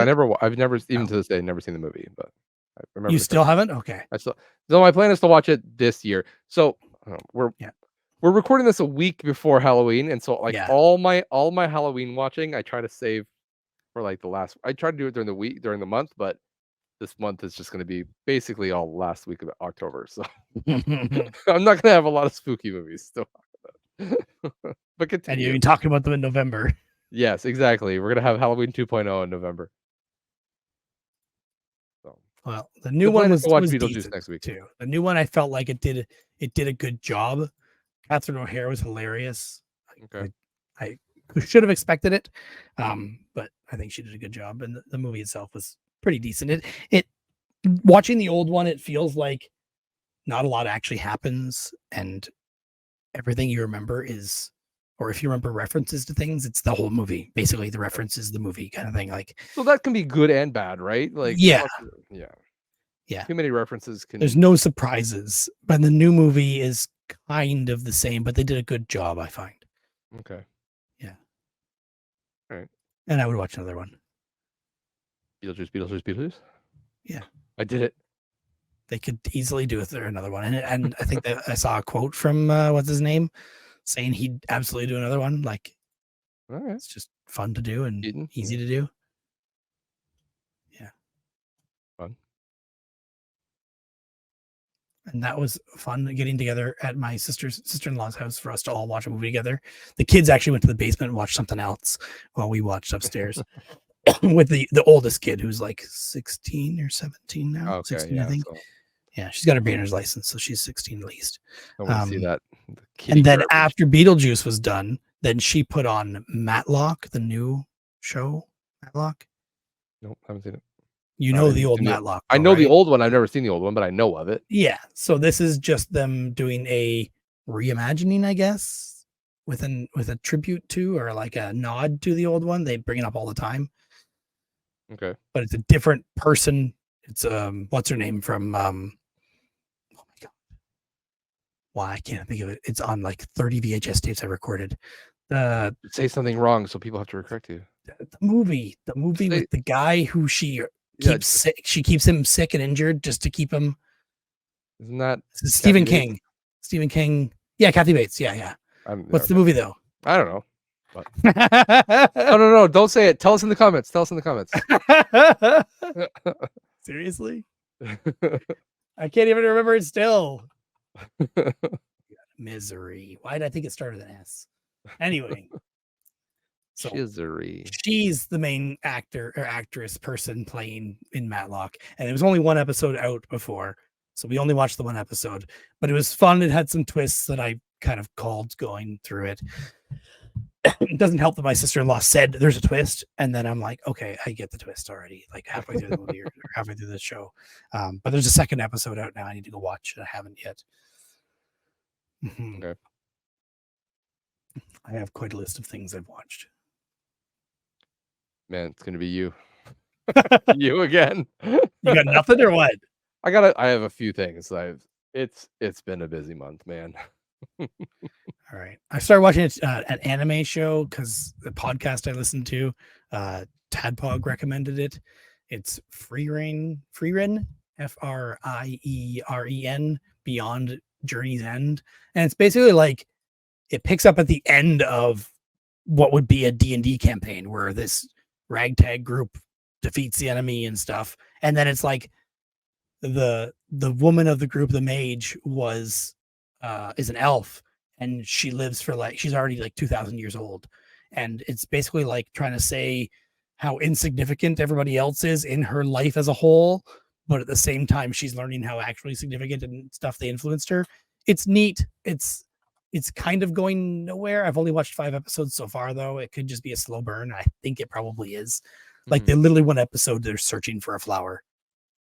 Sounds like an anime. Yeah, it could be fun. There are moments of like, oh, this could be cool, and then it's like, oh, they didn't really do much. So we'll see if I continue watching it. But I did also start watching another anime that someone else, I don't know who or when, recommended, Copcraft. And it is an anime where, so after Earth was linked with a magical world, this city became a melting pot of cultures and species. But despite peace on the surface, there's always an underbelly, and detective whatever, and some woman who comes from, she's another race, comes through to help, basically. And it's basically like a mismatch group of cop and foreigner to help kind of thing. Okay. Forget what movie we had with that, where the girl had powers. What movie was that? She comes to help the cop, and she has like the red on her skin, and it means she's telepathic. I can't remember what movie that is. Anyway, it's similar to that, whatever that was. Okay. Telepathic. Yeah, telepathic. She can read people's thoughts, and anyway, doesn't matter. This one's called Copcraft. It's an anime. I've only watched 1 episode so far, and it seemed pretty good, but it seems also hard to find it in English. The 1 episode I got was in English, and it was pretty well done, like a dub. Yeah. But the second episode I can't find yet in English, so I might have just missed that opportunity of watching it at all. So we'll see. Yeah. I've also finished season 1 of The Completely Made Up Adventures of Dick Turbitt, and it's a really great show. It is hilarious, especially if you like that humor of the IT crowd and What We Do in the Shadows type humor. Yeah. It's awesome. Yep. So finished season 1. I also just finished season 4 of Slow Horses, which is that British spy show where they are all like the rejects of the spy organization of MI5. Okay. So they're like the people who screwed up or got someone killed or have mental issues, or people just don't like working with them. They get sent to this place, the rejects office, and they do all the crappy jobs no one else wants, but they're always roped in. And the main guy is played by, I should have said that later because I could have looked up his name. The actor who I told you about before, but I can't remember. The guy who's in the thing. Yeah, exactly. Yeah, I know who that is. Yeah. Okay. You actually remember what I'm talking about? Because I don't. No, come on. I don't know this. You're just buying me time. We're gonna let other people Google this. Oh my god. No, it's bothering me. Anyway, it's a really good show. It's getting really good. And it seems like it's actually like the teaser they did for the next season looks even better. Anyways, show's called Slow Horses. Okay. And why can't I find this on my own server? I search for, anyway, Gary Oldman is who's okay, yeah. Yes. I'm also trying to sell you on it. Yeah, exactly. Anyway, he's really good in it, and his character's really good in it. And he's kind of like a sloppy, lazy guy, but he's always right, and he's always ahead of everybody else, like mentally and tricky wise. Everyone looks at him and thinks he's just a big slob, but he's just constantly outsmarting and outpacing everybody else. Cool. Yeah, fair enough. Taskmaster UK season 7. So my wife and I, like I said, are going back to the older seasons. Yep. And it is great. Taskmaster is always great. Haven't seen a freaking bad one yet. I have more. I have 2, 4, 6, 7 movies. Man, you're going crazy here. One of them is really quick. Okay. Deadpool and Wolverine we watch. A rewatch. Okay. A rewatch. I had to watch it again.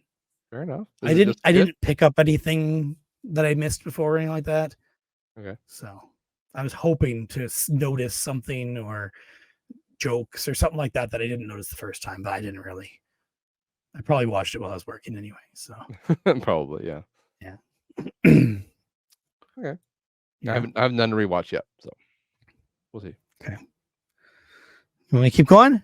Keep going. All right. I have 2 movies and a TV show. So Anything cagey?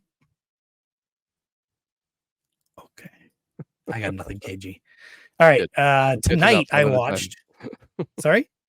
I said good. I'm catching up one at a time. One a month. At this rate, it's going to take you a year to catch up to me. And I'm not going to watch anything. Perfect. Hope you don't want those The way- VHS tapes back in the next 10 years. The way Bill likes it.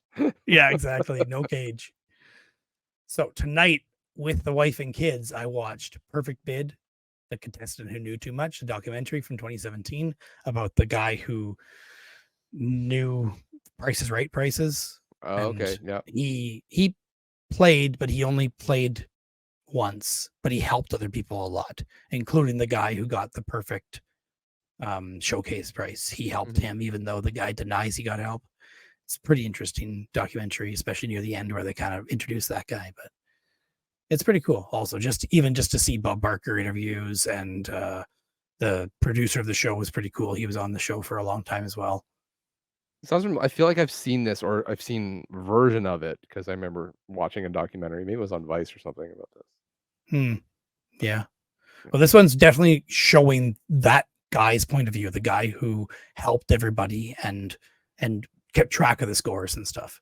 Okay. It's definitely in his point of view mostly, and in favor of him for the most part, because the guy who got the perfect bid, who actually won both showcases and had the number exactly, is it seems like every time I hear his story, it changes, even from his own voice. Like, oh, I picked this number because it was our anniversary and stuff like that. Whereas this guy's account of it is very different and seems honestly more believable because it's consistent, and he even shows the math behind it, and a computer program he wrote at home that had all the prices in it that he practiced before he ever went to the show. Like, yeah, pretty cool. Yeah, definitely watch that. That was Perfect Bid, The Contestant Who Knew Too Much. And then I watched, this is actually older, but I watched I Am Reed Fish. It was odd, but interesting is what I wrote down for myself. It is with Jay Baruchel, and it's written by the guy Reed Fish. Apparently, like an actual story of his life, or like maybe a modified version. Okay. It's his only screenplay, as far as I could tell. He was planning on doing more, but he thought, "Oh, I'm going to write a screenplay. I'll make it about my own life." And then I guess it got popular, like the idea of it and the script got popular, so it got filled with celebrities to play the roles. But it was well done. It's just a little weird that it's like about a real guy, but you don't know how much it's true. Yeah. And then the movie is doing a movie of itself at the same time. Sounds like a Nicolas Cage movie called Adaptation. You should be watching. Yeah, it kind of probably is. Yeah. But it's neat because you're actually watching it near the end or whatever. You're like watching it in the theater when the people are watching it that were actually in it. Oh, okay. It's kind of neat. Yeah. Anyway, I Am Reed Fish is what it's called. And who doesn't want to watch more Jay Baruchel? And then I have 4 left. One of them you're going to be very excited about. Perfect. But it is definitely not 1990s Hardware. It's not that one. It's not this one. Oh, okay. This one's really bad. It's bad, but it's cheesy. Really, it's really bad. I wrote down good music because there was good music. Yeah. Did you watch it because I watched it? Is that reason? Did you watch this one? Yeah. When did you watch it? Last year, I think. Oh my god, I didn't remember you watching it. The killer robot in the apartment, right? Sorry? The killer robot in the apartment. Yeah, right? exactly. Yeah. I didn't know why it was on my list, but I wrote down very bad voice syncing or ADR as well because it was Okay. really bad. Um, yeah, I don't know. Yeah, killer robot, blah blah blah. It Yeah. looks like even from the trailer, it looks like it's trying to be an alien knockoff, It's but trying to be like an Alien Terminator kind of thing. It's just not yeah, either of yeah, it's those not. things. Yeah. No, It's a so many cool loose threads. concept. It's a Yeah, really cool cool concept, concept. neat visual Yeah, stuff, I like the a setting. I little like bit of the whole, like, gory. the post-apocalyptic. I mean, Yep, I'm a sucker and for that anyway. Iggy Pop, come on, Yeah, but just a voice yeah, though. it's just funny. I Yeah, laughed my way through that movie. It was it was entertaining. weird. It was really weird. Yeah. And then the creepy neighbor guy just top it all off. Dylan McDermott, right? Dylan Yeah, McDermott, yeah, that's the one. yeah. I didn't even know what else he was in, but stuff. He always plays the bad guy. I ever see him in a bad guy movie. Mm, all right. And What's then the one I am excited for? I'm waiting until last for that. Oh, we're waiting for last. Okay, got you. I actually have one before it that you are going to be a little excited for, but not as much. I like it when you watch movies that I know, then I can talk about them. Exactly. So, speaking of movies you don't know, I watched 1987's Overboard Nope, don't know that one. with Kurt Russell and Goldie Hawn. Goldie Hawn, yeah. Aren't they married in real life? I think they're married in I real don't life. know. Are they? I believe so. That would be kind of funny. I wonder if this movie's the reason, or if the reason that or them being married is why this movie existed. Possibly. I don't know. I can't see really. Where is it? How much older is Goldie Hawn than Kurt Russell is a question people ask.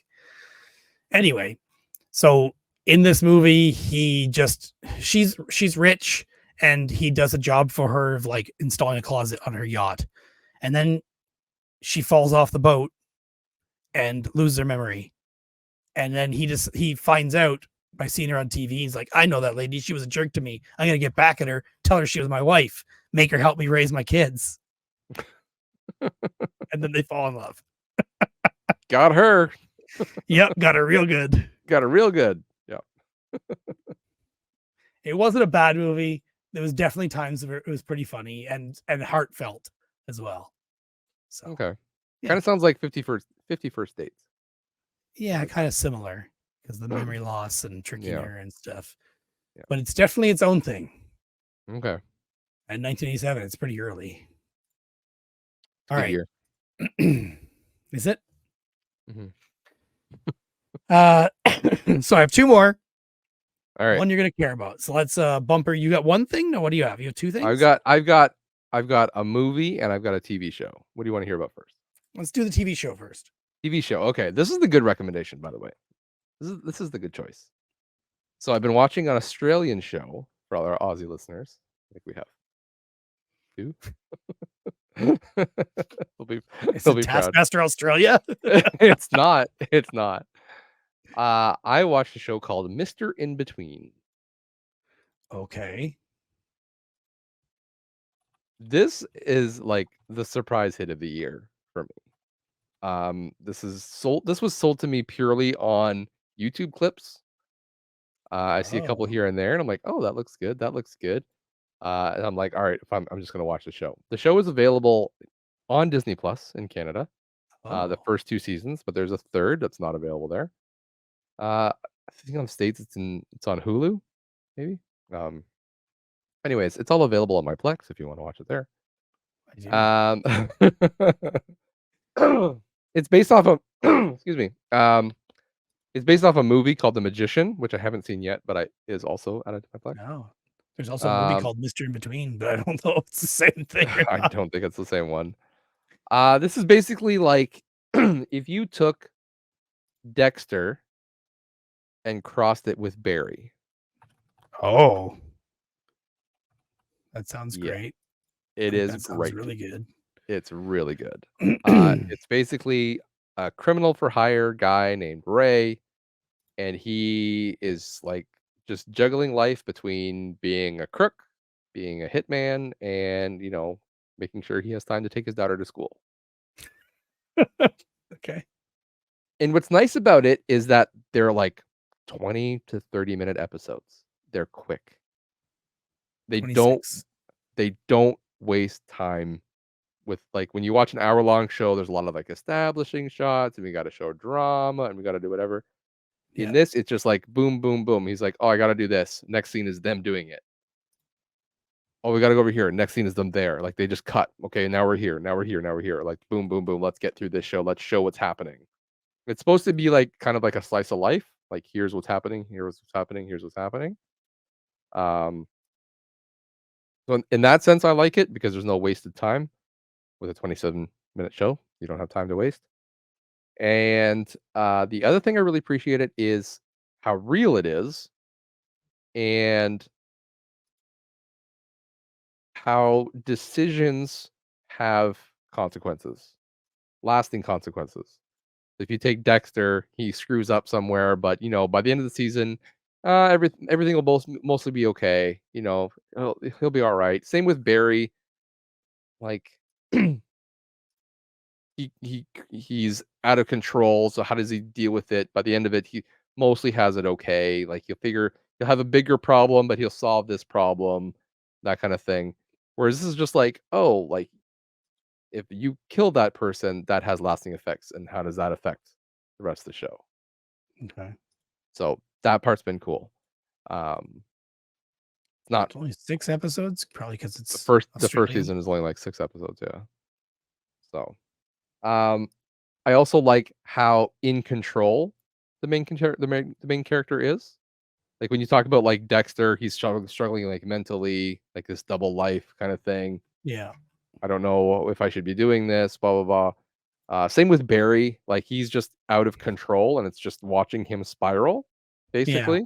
And that's usually what it is. Like even like anything that where you follow a bad guy, like Breaking Bad, same thing. He's spiraling out of control. Whereas in this show, like he is in control. He is okay with what he's doing. He just views it as a job. As far as I remember, I mean, not the personal life part, but Hmm. Leon the Professional, Hmm.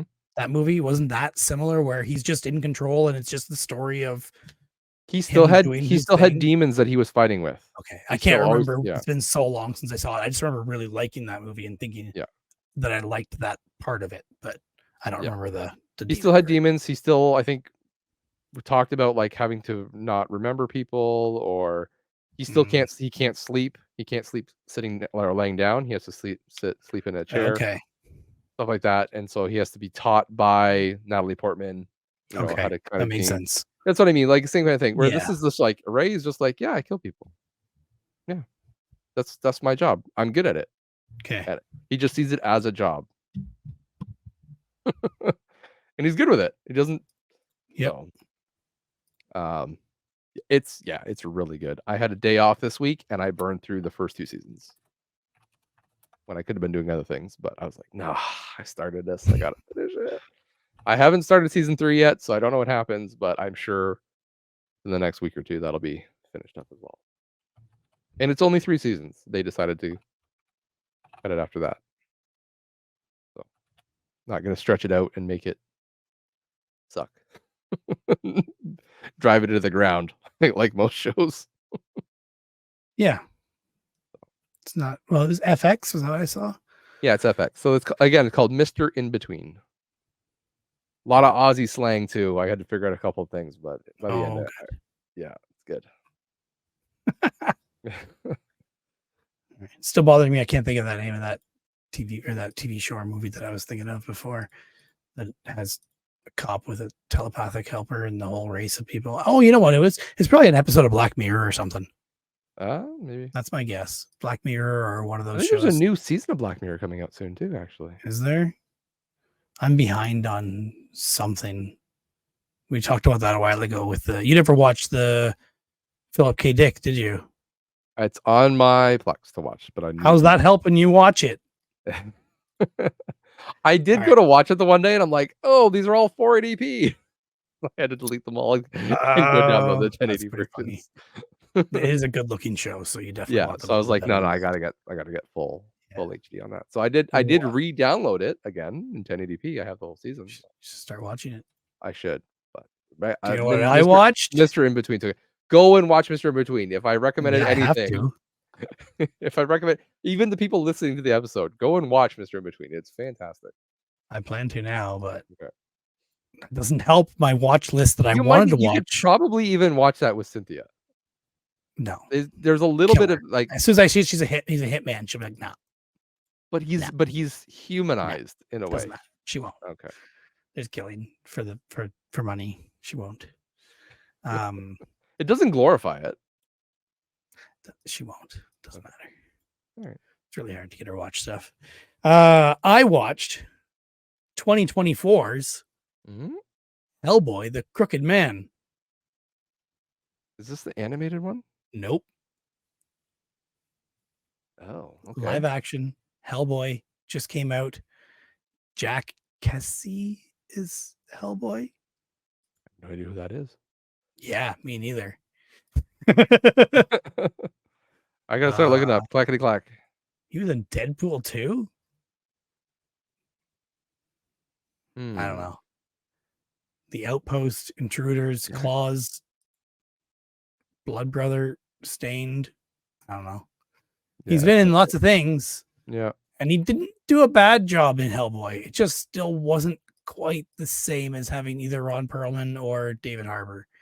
Okay. Like, I liked both of them, I think, equally as Hellboy. This Okay. guy wasn't bad.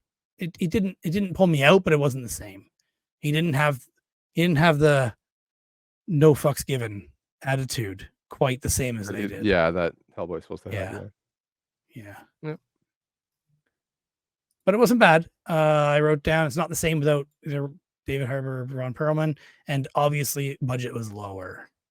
Like there was I think it was some CG stuff that looked bad, but it actually wasn't terrible. They did a not bad job in general. Yeah. I'm glad I watched it. I like Hellboy. I would watch more Hellboy. I still haven't seen that David Harbour Hellboy. I need to watch that one. I remember it being really good, but now I Okay. can't remember which one it was. Cool. Mhm.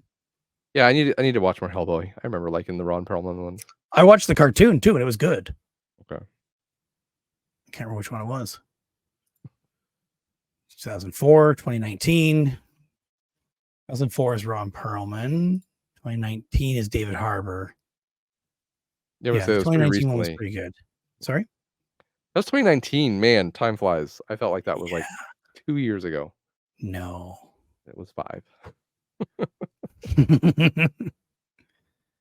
Ridiculous. All right. Where's the and then there's 2008 as well, which was also Ron Perlman. Did you mark that down on your not so special movie list? No, Oh. I haven't looked at that in months. Last episode. Since last episode. In a month exactly, probably. Pretty much. A little less. Shiza. I don't have a letter for that. H is already taken? Yeah. By the house with the clock in the walls. Gotcha. Which is a good movie for kids for spooky season. Although I don't know if your kids might be a little too young for it still. Maybe, yeah. Actually, we just forgot that I have another movie I forgot to watch. And the reason I didn't know is because I watched it physically. What? That's right.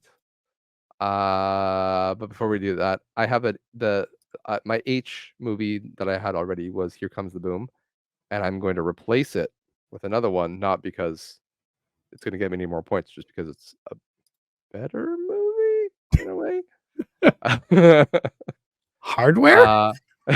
Oh, dang! I could use hardware. Gosh, another H movie. So many good ones. I watched the original Halloween from 1978. Oh, I did see something recently, and I'm just like, maybe I need to go watch that. With a very young Jamie Lee Curtis. I believe it might even be her first movie role. Oh. Speaking of Jamie Lee Curtis, I posted a trailer a few weeks ago for a movie with Jamie Lee Curtis called Perfect. When was that trailer is on your YouTubes? Yeah, on my YouTubes.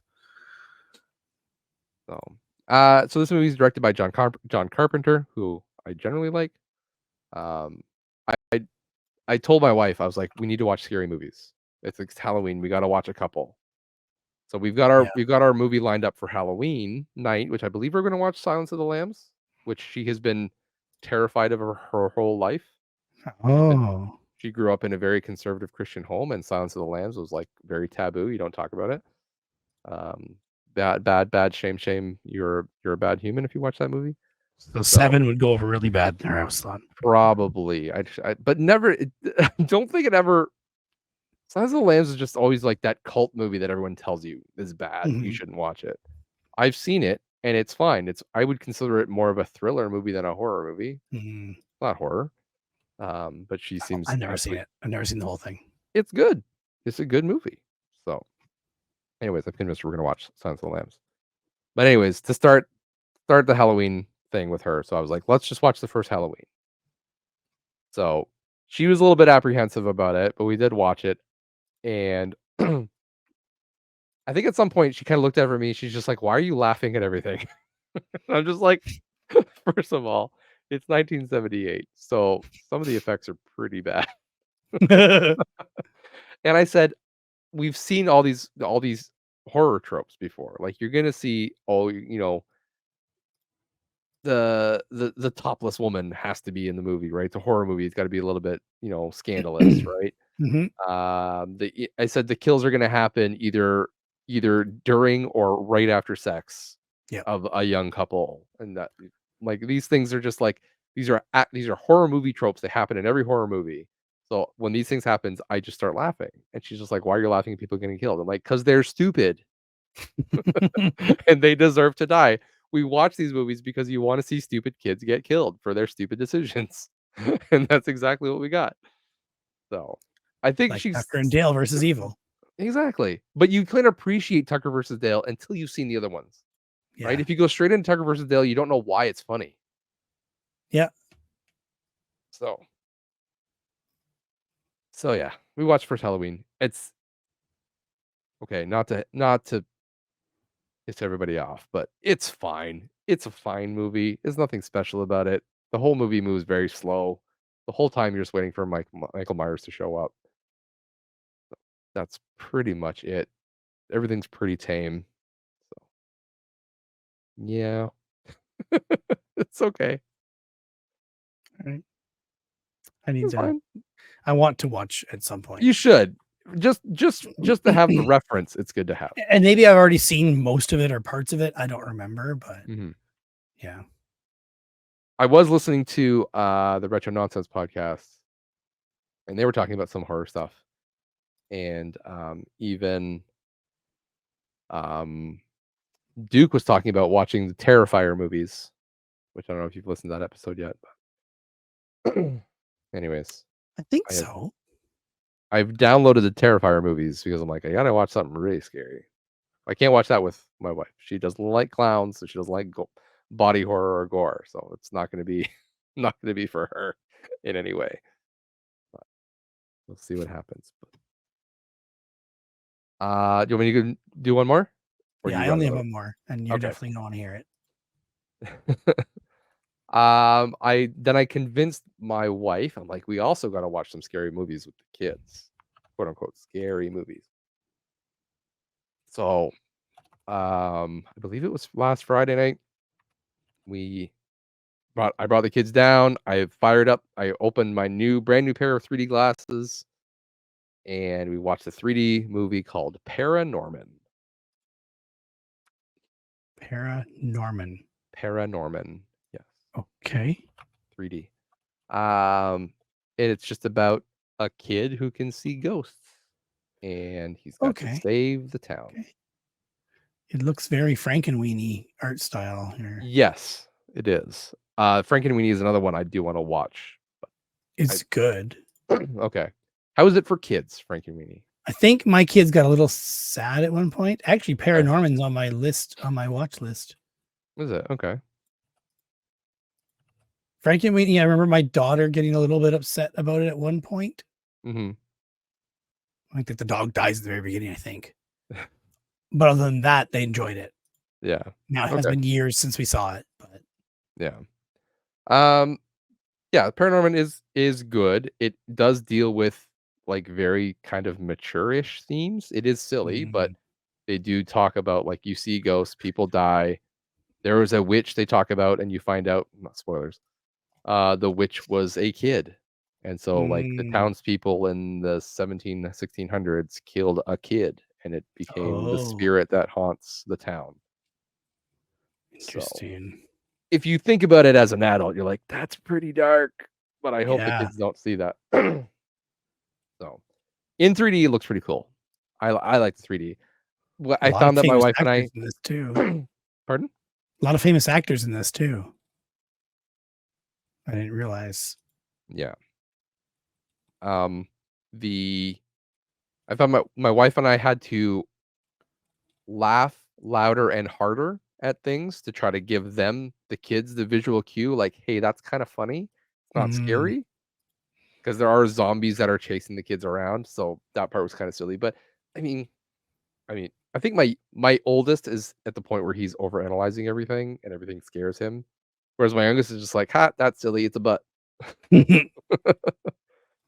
The very beginning of the movie starts with, like, a zombie chasing a girl, and it's just like she hides behind a door, and then a hand comes through the door, and then the other hand comes around through the door, and then a foot comes through the door, and then the other foot comes through the door, and so it's, like, just hands and feet sticking through the door, and you're just like, "That doesn't work." That's like, as an adult, you're like,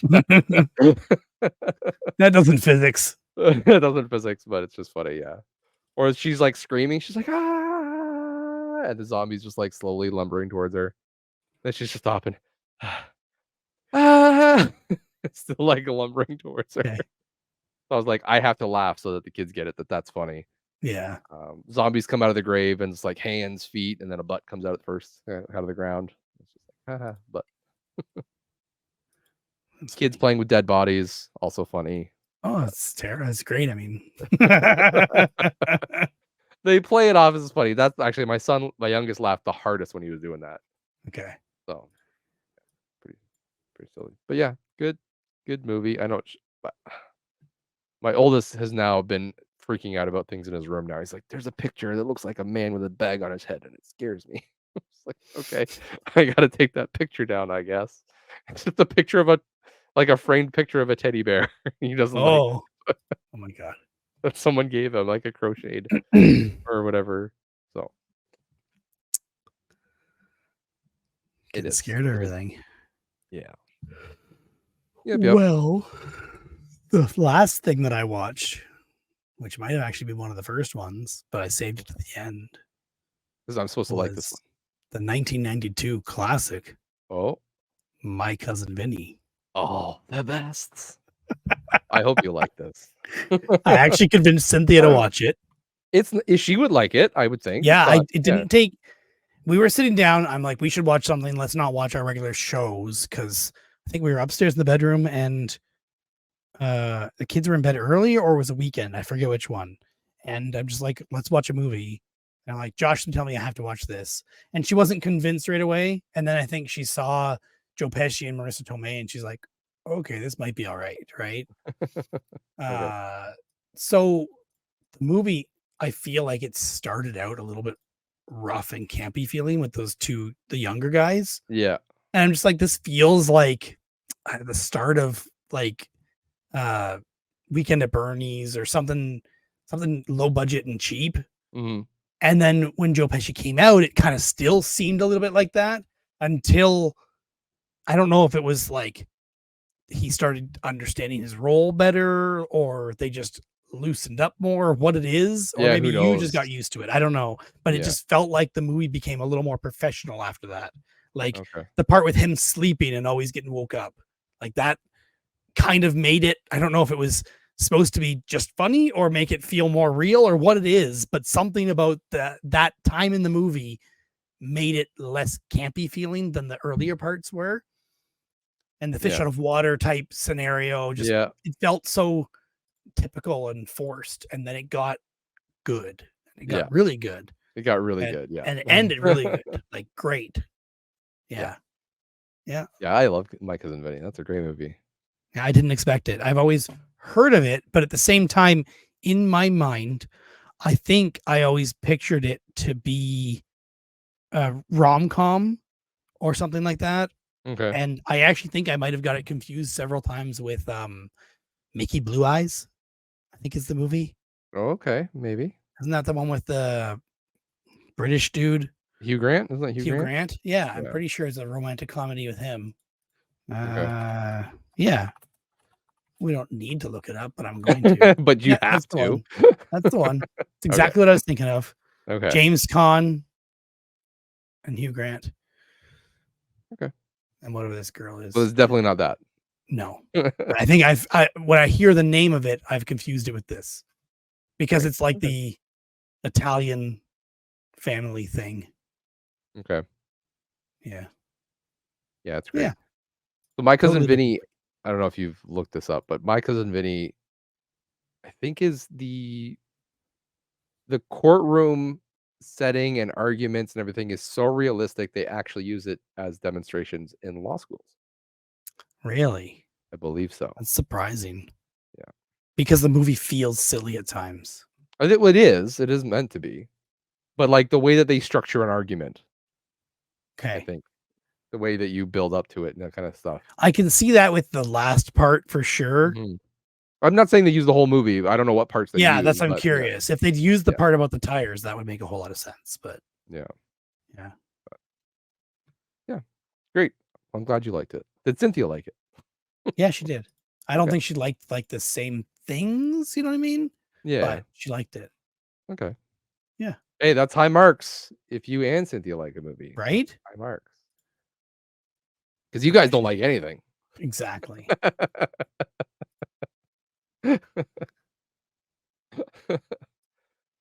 All right. I did originally plan to have another blind draft ready, but I did not do that. You didn't do it. No. Well, you can start your pizza toppings ones. That's one you wanted to do last year or last month. Yes. Get ChatGPT going while I talk about my last movie. Our favorite actor, Nicolas Cage. I've been holding out to find this movie on VHS. And you think I can find it? No. Anyways, the next one on my list is 2005, The Weatherman. You, you haven't seen that one, I don't think. I gotta check my I list. don't think I have. I don't believe you have. You have not. Um, I don't have a lot to say about it. It seems like in the same vein of like, it could happen to you, or maybe I don't know, like honeymoon in Vegas. It's just kind of like, he's a guy and he's got a family and it's kind of screwed up and he's trying to fix it, but he can't. And yeah, there's also like a subplot about a counselor kind of molesting his son, like a Okay. guidance counselor or a rehab counselor. And I don't understand where that came from.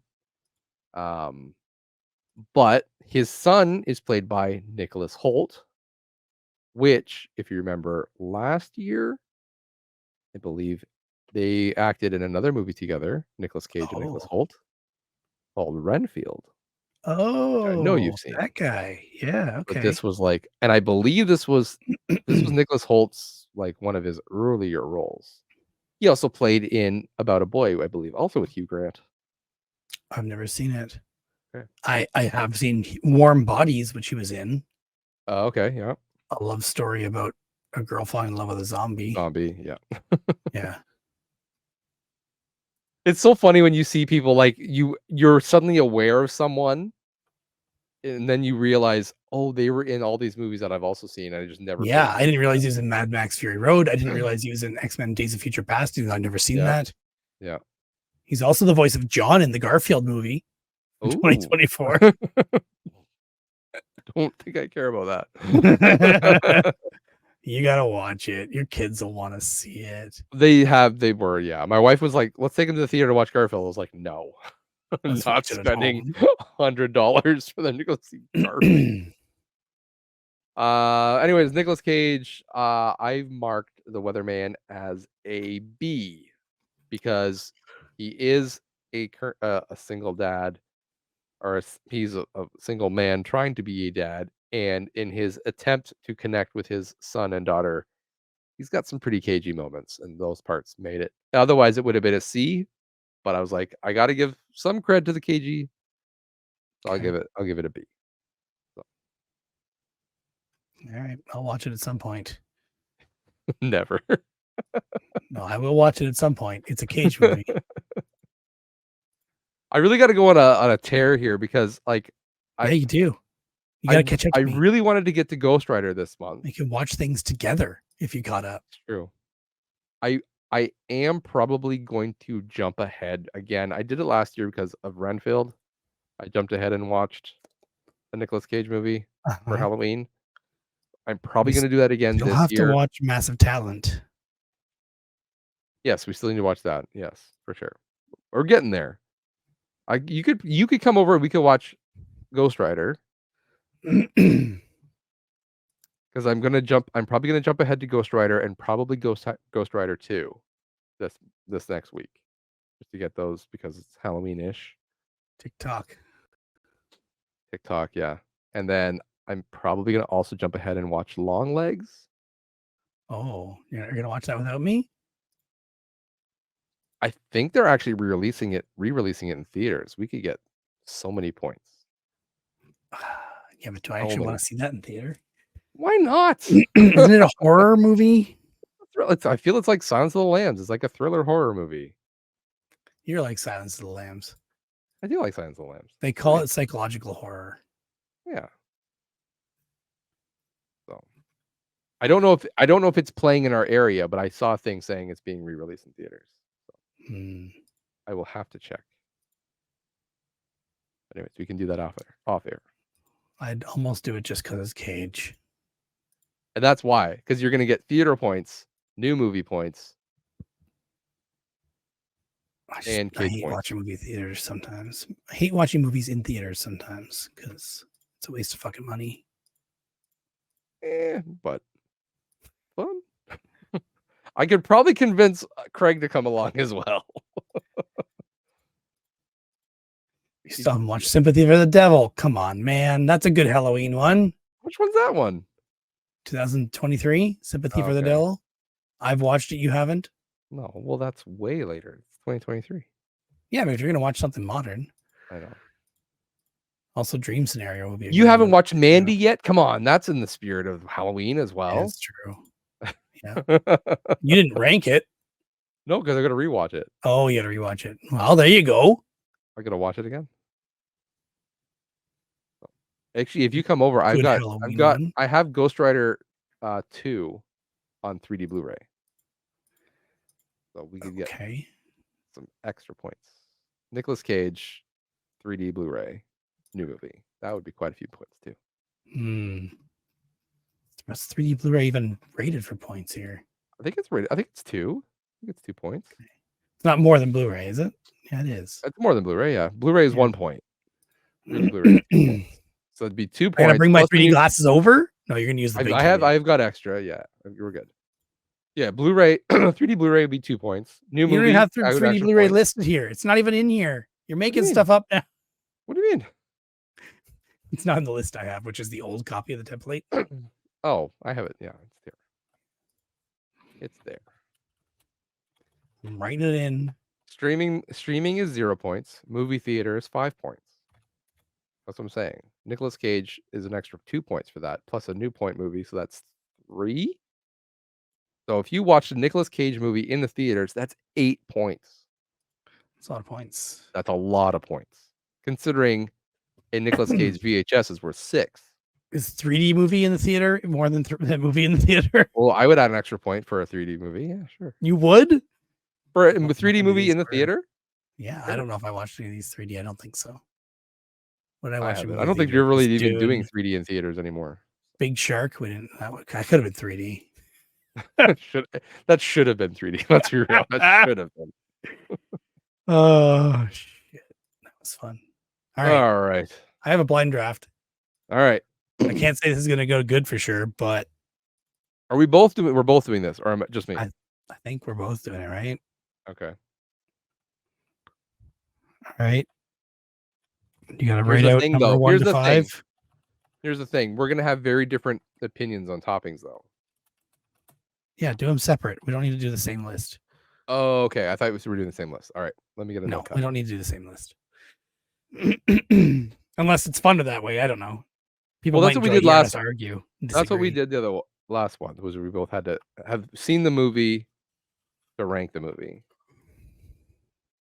What are you doing? Out of 5? We're doing a Yeah. 5 or a 10? Okay, 5 pizza toppings. 5. Alright. All right. Your first one is This is do you wanna explain what a blind ranking is for the audio listeners? no. Okay. Blind ranking. We list 5 of something, and each time you hear it, you have to rank it in a list of top 5 without knowing what the other ones are going to be. And So how by are we the getting end, this and how are we it getting probably this top won't be 5? the real list you want, No. but you have to But it'll strategically try to figure out where to put things. it'll be a fun list. And how are we Which getting these toppings without us knowing, without you knowing what they are? I'm doing ChatGPT. I Okay. said to ChatGPT, "Can you help me make a blind draft? Pizza toppings, give me one at a time, random order." Oh, and it's actually gonna do that. So It okay. looks like it says, "Sure, here's your first pizza topping, pepperoni. Let me know when Ooh. you're ready for the next one." It says. Okay. So we'll see if this works. Dude, Pepperoni. I that's are we discussing now or are we gonna discuss after? It's whatever you want. We can No, talk right you're now. running this. You tell me what you are doing. I like talking about it during, because that way we don't need to During? summarize again at the end. It just have to just run through your Just list. to do a recap? Okay. I Be am honest, putting pepperoni at a number 3. number 3. Wow. I'm debating between 2 and 3 because pepperoni's damn good, but I'm hoping for bacon or more cheese. I get that, but to me, like, what does I cannot have a pizza that does not have pepperoni on it. I absolutely can, but I don't usually. But if when I want a pizza, it has pepperoni on it. I've Yeah. eaten pepperoni or pizza without pepperoni on it, Yeah. but every pizza that I've really loved has had pepperoni on it. Yeah. But I've had other pizzas that haven't had bacon. Sure, I love bacon more than pepperoni, but to me, like, pepperoni is like a number 1 topping. You have to have it on pizza. I'm gonna move it to It's not 2 because with 5 there may not be other things that are gonna be higher. I I'm gonna move it to 2. You go I'm right putting ahead. pepperoni at You number are totally 1. allowed. You convinced me to go higher looking at this thinking, there's not gonna be that many things that are gonna be better. They're gonna have, like, anchovies and olives or something like that, and I'm gonna be That's like, fine, that can go to the "Screw it." bottom. Yeah. Pepperoni's the number 1, man. It's gotta be Alright, let's see. the Next base. one. Next one is mushrooms. Ooh, I do like mushrooms. I do not. I know you don't. No, you I'm don't. gonna See, my favorite pizza is a Canadian pizza, which is pepperoni, bacon, and mushrooms. That is my number 1 favorite pizza. So where are you putting mushrooms? I would probably put it at number 3 because I'm hoping bacon comes in at number 2. I can't think of if there's gonna be anything worse than mushrooms. I don't want to put it at 5 and be like, Anchovies would be worse than mushrooms. but are they gonna do that? We don't know. You don't know? But I'm leaving 5 open for for anchovies. I'm not gonna. I think Alright. ChatGPT is too basic of a bitch. Wow. Can I say that? I'm gonna call it. I I gotta think tell we got that an episode after. title. All right, we've got our next one. It is green bell peppers. Green bell peppers? That's a 4, I think. If I have to put it on, it's a 4. I'll have it if I have to. I'm gonna put it as a 4 as well, but I'm running out of options for things I dislike. That's what I mean. We have very different lists. Yep. All right, ready for the next one? Yep. ChatGPT says it is black olives, a classic. Oh, It says. nope. That's a bottom of the barrel for me. Ugh. This is gonna be bad. Did you already take your number 5 gone already? Yep. 5, you 4, had to 3, 2, and 1 are all gone. Sorry, 5, 4, 3, and 2 are all gone. Number 1 is just the the only thing number. left. Oh, well, you have played a dangerous game, my I friend. have. If it's not bacon, we're screwed. Or cheese. All right. All right. For the I'm gonna marbles, this is change the up last my one. words this time. I'm gonna say last one instead of next one and see if Okay. it confuses it. Ugh. Final topping. Pineapple. Oh, no. That has to be my number 1 now because that's all I have left. You've done this to yourself. I'm not happy about it, but it's my number 2. All right, my list is pineapple, pepperoni, black olives, green bell peppers, and mushrooms. I guess I know what I'm getting you for Christmas. Some Your pepperoni. favorite pizza with all these things on it, and you have to eat it.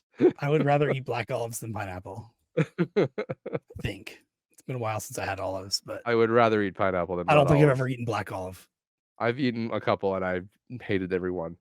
My ranking is number 1 pepperoni, number 2 pineapple. I wouldn't really want that to be there, but whatever. Number 3 mushrooms, number 4 green pepper, number 5 black olives. So if I could change anything, I would switch green peppers and pineapple, and then I'd be happy with this list. To me, pineapple does not belong on pizza. I don't mind pineapple, but I don't want it on my pizza. Yeah, I don't want pineapple at all, ever, anywhere. Sim I am. Well, we have time for another blind ranking if you want. All right. You? I don't know if it's going to be good brand wise if I did cookies. Ooh, I probably couldn't answer that. I don't have enough Okay. cookies brand knowledge. All right. We're going to do this one. We're going to do ice cream flavors. Ice cream flavors. Okay. Yeah. Let's see if it works. Here we go, ChatGPT. You do it. Oh, God. What the fuck is it? That's a good start. ChatGPT gave us honey lavender as an ice cream flavor. Honey lavender ice cream? We got to Google this to make sure it's real. I don't know if that's even real. It is honey lavender ice cream recipe. I don't think I can. We never had this. We can't. I don't think we can rank that. We have to have at least a frame of reference here. All right, that's fair. Man, it's getting 5 out of 5 stars though on all the things I'm reading. Well, maybe you should try it. Maybe I should. I'm writing. I've never had that. Give me a new one. All right. Our new one is salted caramel. Whoa. All right. It's pretty good. I don't really like caramel. Get the fuck out of here. I'm trying. Salted caramel. All right. I really like caramel. I don't care if it's salted caramel. I can see the benefit of it. But just based on how many flavors I don't like, I might put this at 2. I put it at 4. Yeah. 4. I'm assuming there's gonna be one I like less than that. So based pretty on hard for me not so to like far, ice cream. So. All right. You good? I'm good. I'm just gonna put it at 2 because I do like caramel. Good luck. Matcha green tea. Matcha green tea. That's pretty good. I like that one. I don't think I like it, but green tea's not bad. What's matcha green tea? What's the difference? Like what? I don't know, to be honest, but it just tastes. It's like a sweeter version of green tea. It's good. Matcha is a finely ground powder of specially grown and processed green tea leaves, originated in China. Okay. I usually have that one at like when we go for sushi, we get like a thing of green tea ice cream at the end. I could see it being decent. I might put that at a 3. I put mine at 3. Yeah. I'm gonna put it at 3. Next up, cookies and cream. Ooh, it's a top contender. Ah, man. It's not my number 1, so I have to put it at 2. I don't have 2 available because I didn't think I'd have many good ones. I think I'm gonna put cookies and cream at 1 and hope nothing else good comes up. Lock it in. Okay. Either that or I have to put it at 4, and that's not fair. Yeah, that's a good strategy. That's a good strategy. Cookies and cream. You know what? I'm gonna put it at 2 and hope for the best. All right. Next, ChatGPT says Mango sherbet. Ooh, that might be my number one. You know, that's not. Oh wait, are we counting sherbet as ice cream? 'Cause it's I not don't know. I was technically gonna ice ask cream. that too. Let's. I think that's a bit of a cheat. I think it's a bit of a cheat. If we want to go pure ice cream, Is mango sherbet ice cream? One no, there's no ingredient. cream in Is it. sherbet just ice cream? Difference is based on whether or not it's dairy. Yeah, there's no Technically cream. speaking, ice cream always contains cream or milk. Sherbet traditionally never includes dairy, eggs, instead being made of juice. Okay. I'm going to say sherbet is not ice cream. Give me another. Get in line, ChatGPT. Ready? All right. Butter pecan. Mmm. Pretty good. Pretty good. If I take the pecans out, it would taste good. That's kind of the whole. It's 50% of the ice cream. Yep. If it was just half of what it was, I would like it. Exactly. I just don't know whether I put it at 4 or 5 because those are what I have left. All right. Well, see, you don't have my dilemma. I've got 1 in 5. Yep.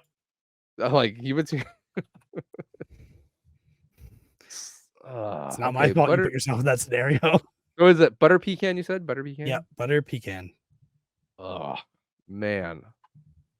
After I said sherbet is not ice cream, give me another. ChatGPT said, got it. As in, like, maybe it learned something. Okay. No. I know it's not learned from you. I It just recognizes word patterns. It doesn't know anything about anything. I'm gonna roll the dice. I'm putting it at 5. All right. Your next one's going to be your number 1, and it's going to be my number 5. Hey, we didn't say we're gonna be good. All right. It is Uh-oh. Uh-oh. strawberry cheesecake. Yeah. I would have had that higher. I don't like cheesecake though, but strawberry I really cheesecake. like. I'm happy with this list. I'm okay with my list. Want to go through yours quick? Had a good one. All right, number 1, strawberry cheesecake. Delicious. Number 2, cookies and cream. Absolutely. Number 3, matcha green tea. Delicious. These are the only 2 I would switch, but it made so inconsequential it doesn't It's matter. not bad. That's not bad. Number 4, salted caramel. Probably would have had that. I'd probably have a butter pecan over this, which is butter pecan is number 5. But I've got number 1 Unfortunately. cookies and cream, number 2 salted caramel, number 3 matcha green tea, number 4 butter pecan, and number 5 strawberry cheesecake. Oh, I probably could if I could adjust it. Like seriously, strawberry cheesecake, remove the cheesecake, and I'm good. I only want half. Butter pecan, remove the pecan, and I'm good. Give me some butter strawberry, please. I'm not sure if I'd adjust it. It depends on how cheesecakey it is. If it's fake cheesecake cheesecakey. flavor, I'd be okay with it, and It's I'd move it up flavor. to like It doesn't 3. have the texture of it. Yeah, I'd move it up to number 3. That's all. Okay. All right. Yeah. All right. Fair enough. Right. Okay. I think that's How the you first feeling? blind ranking I've been happy with. So far. Man, I re-listened to that movie list today. Did you? It made me so angry. I couldn't handle it. Well, is that an episode? You tell me. I got nothing else. I'm prepping. I can do another blind ranking. It's easy now. That's true. That's true. I've been prepping for the Toronto Game Expo. I'm happening November 16th at Toronto. So if you're in the area, come by and say hi. I've got tables. I believe my kids are coming as well. So it's going to be fun. And my wife. Speaking of which, I think my wife and children are also coming. Well, your wife has a table. So yes, she does. You better be there. But I think we're bringing the children as well. Are you? Okay. That'll be good. I think so. As long as you're okay with me taking one of your vendor pass things if Sean needs it. Oh yeah, that'll be fine. I think the age said 10 and under, and he's 11. So If All they right. asked, then Hodge might let it maybe slide. you Now you've incriminated yourself. Hodge is gonna listen to this yeah. before the episode. Damn it. I think you already knew how old he was. We'll just slide him in. Just throw a tablecloth over him and be like, just walk that way. So, yep. Toronto Game Expo, November 16th. Come and hang out. In Toronto. That's gonna do it. I think I'm good. You don't want to do a blind ranking for donut flavors? Ooh, we can't blow all of our ideas. Yes, we can. We can find more. All right, everyone. Thank you for listening. We'll see you in November when I watch all of my Halloween movies and hear all about them. Bye.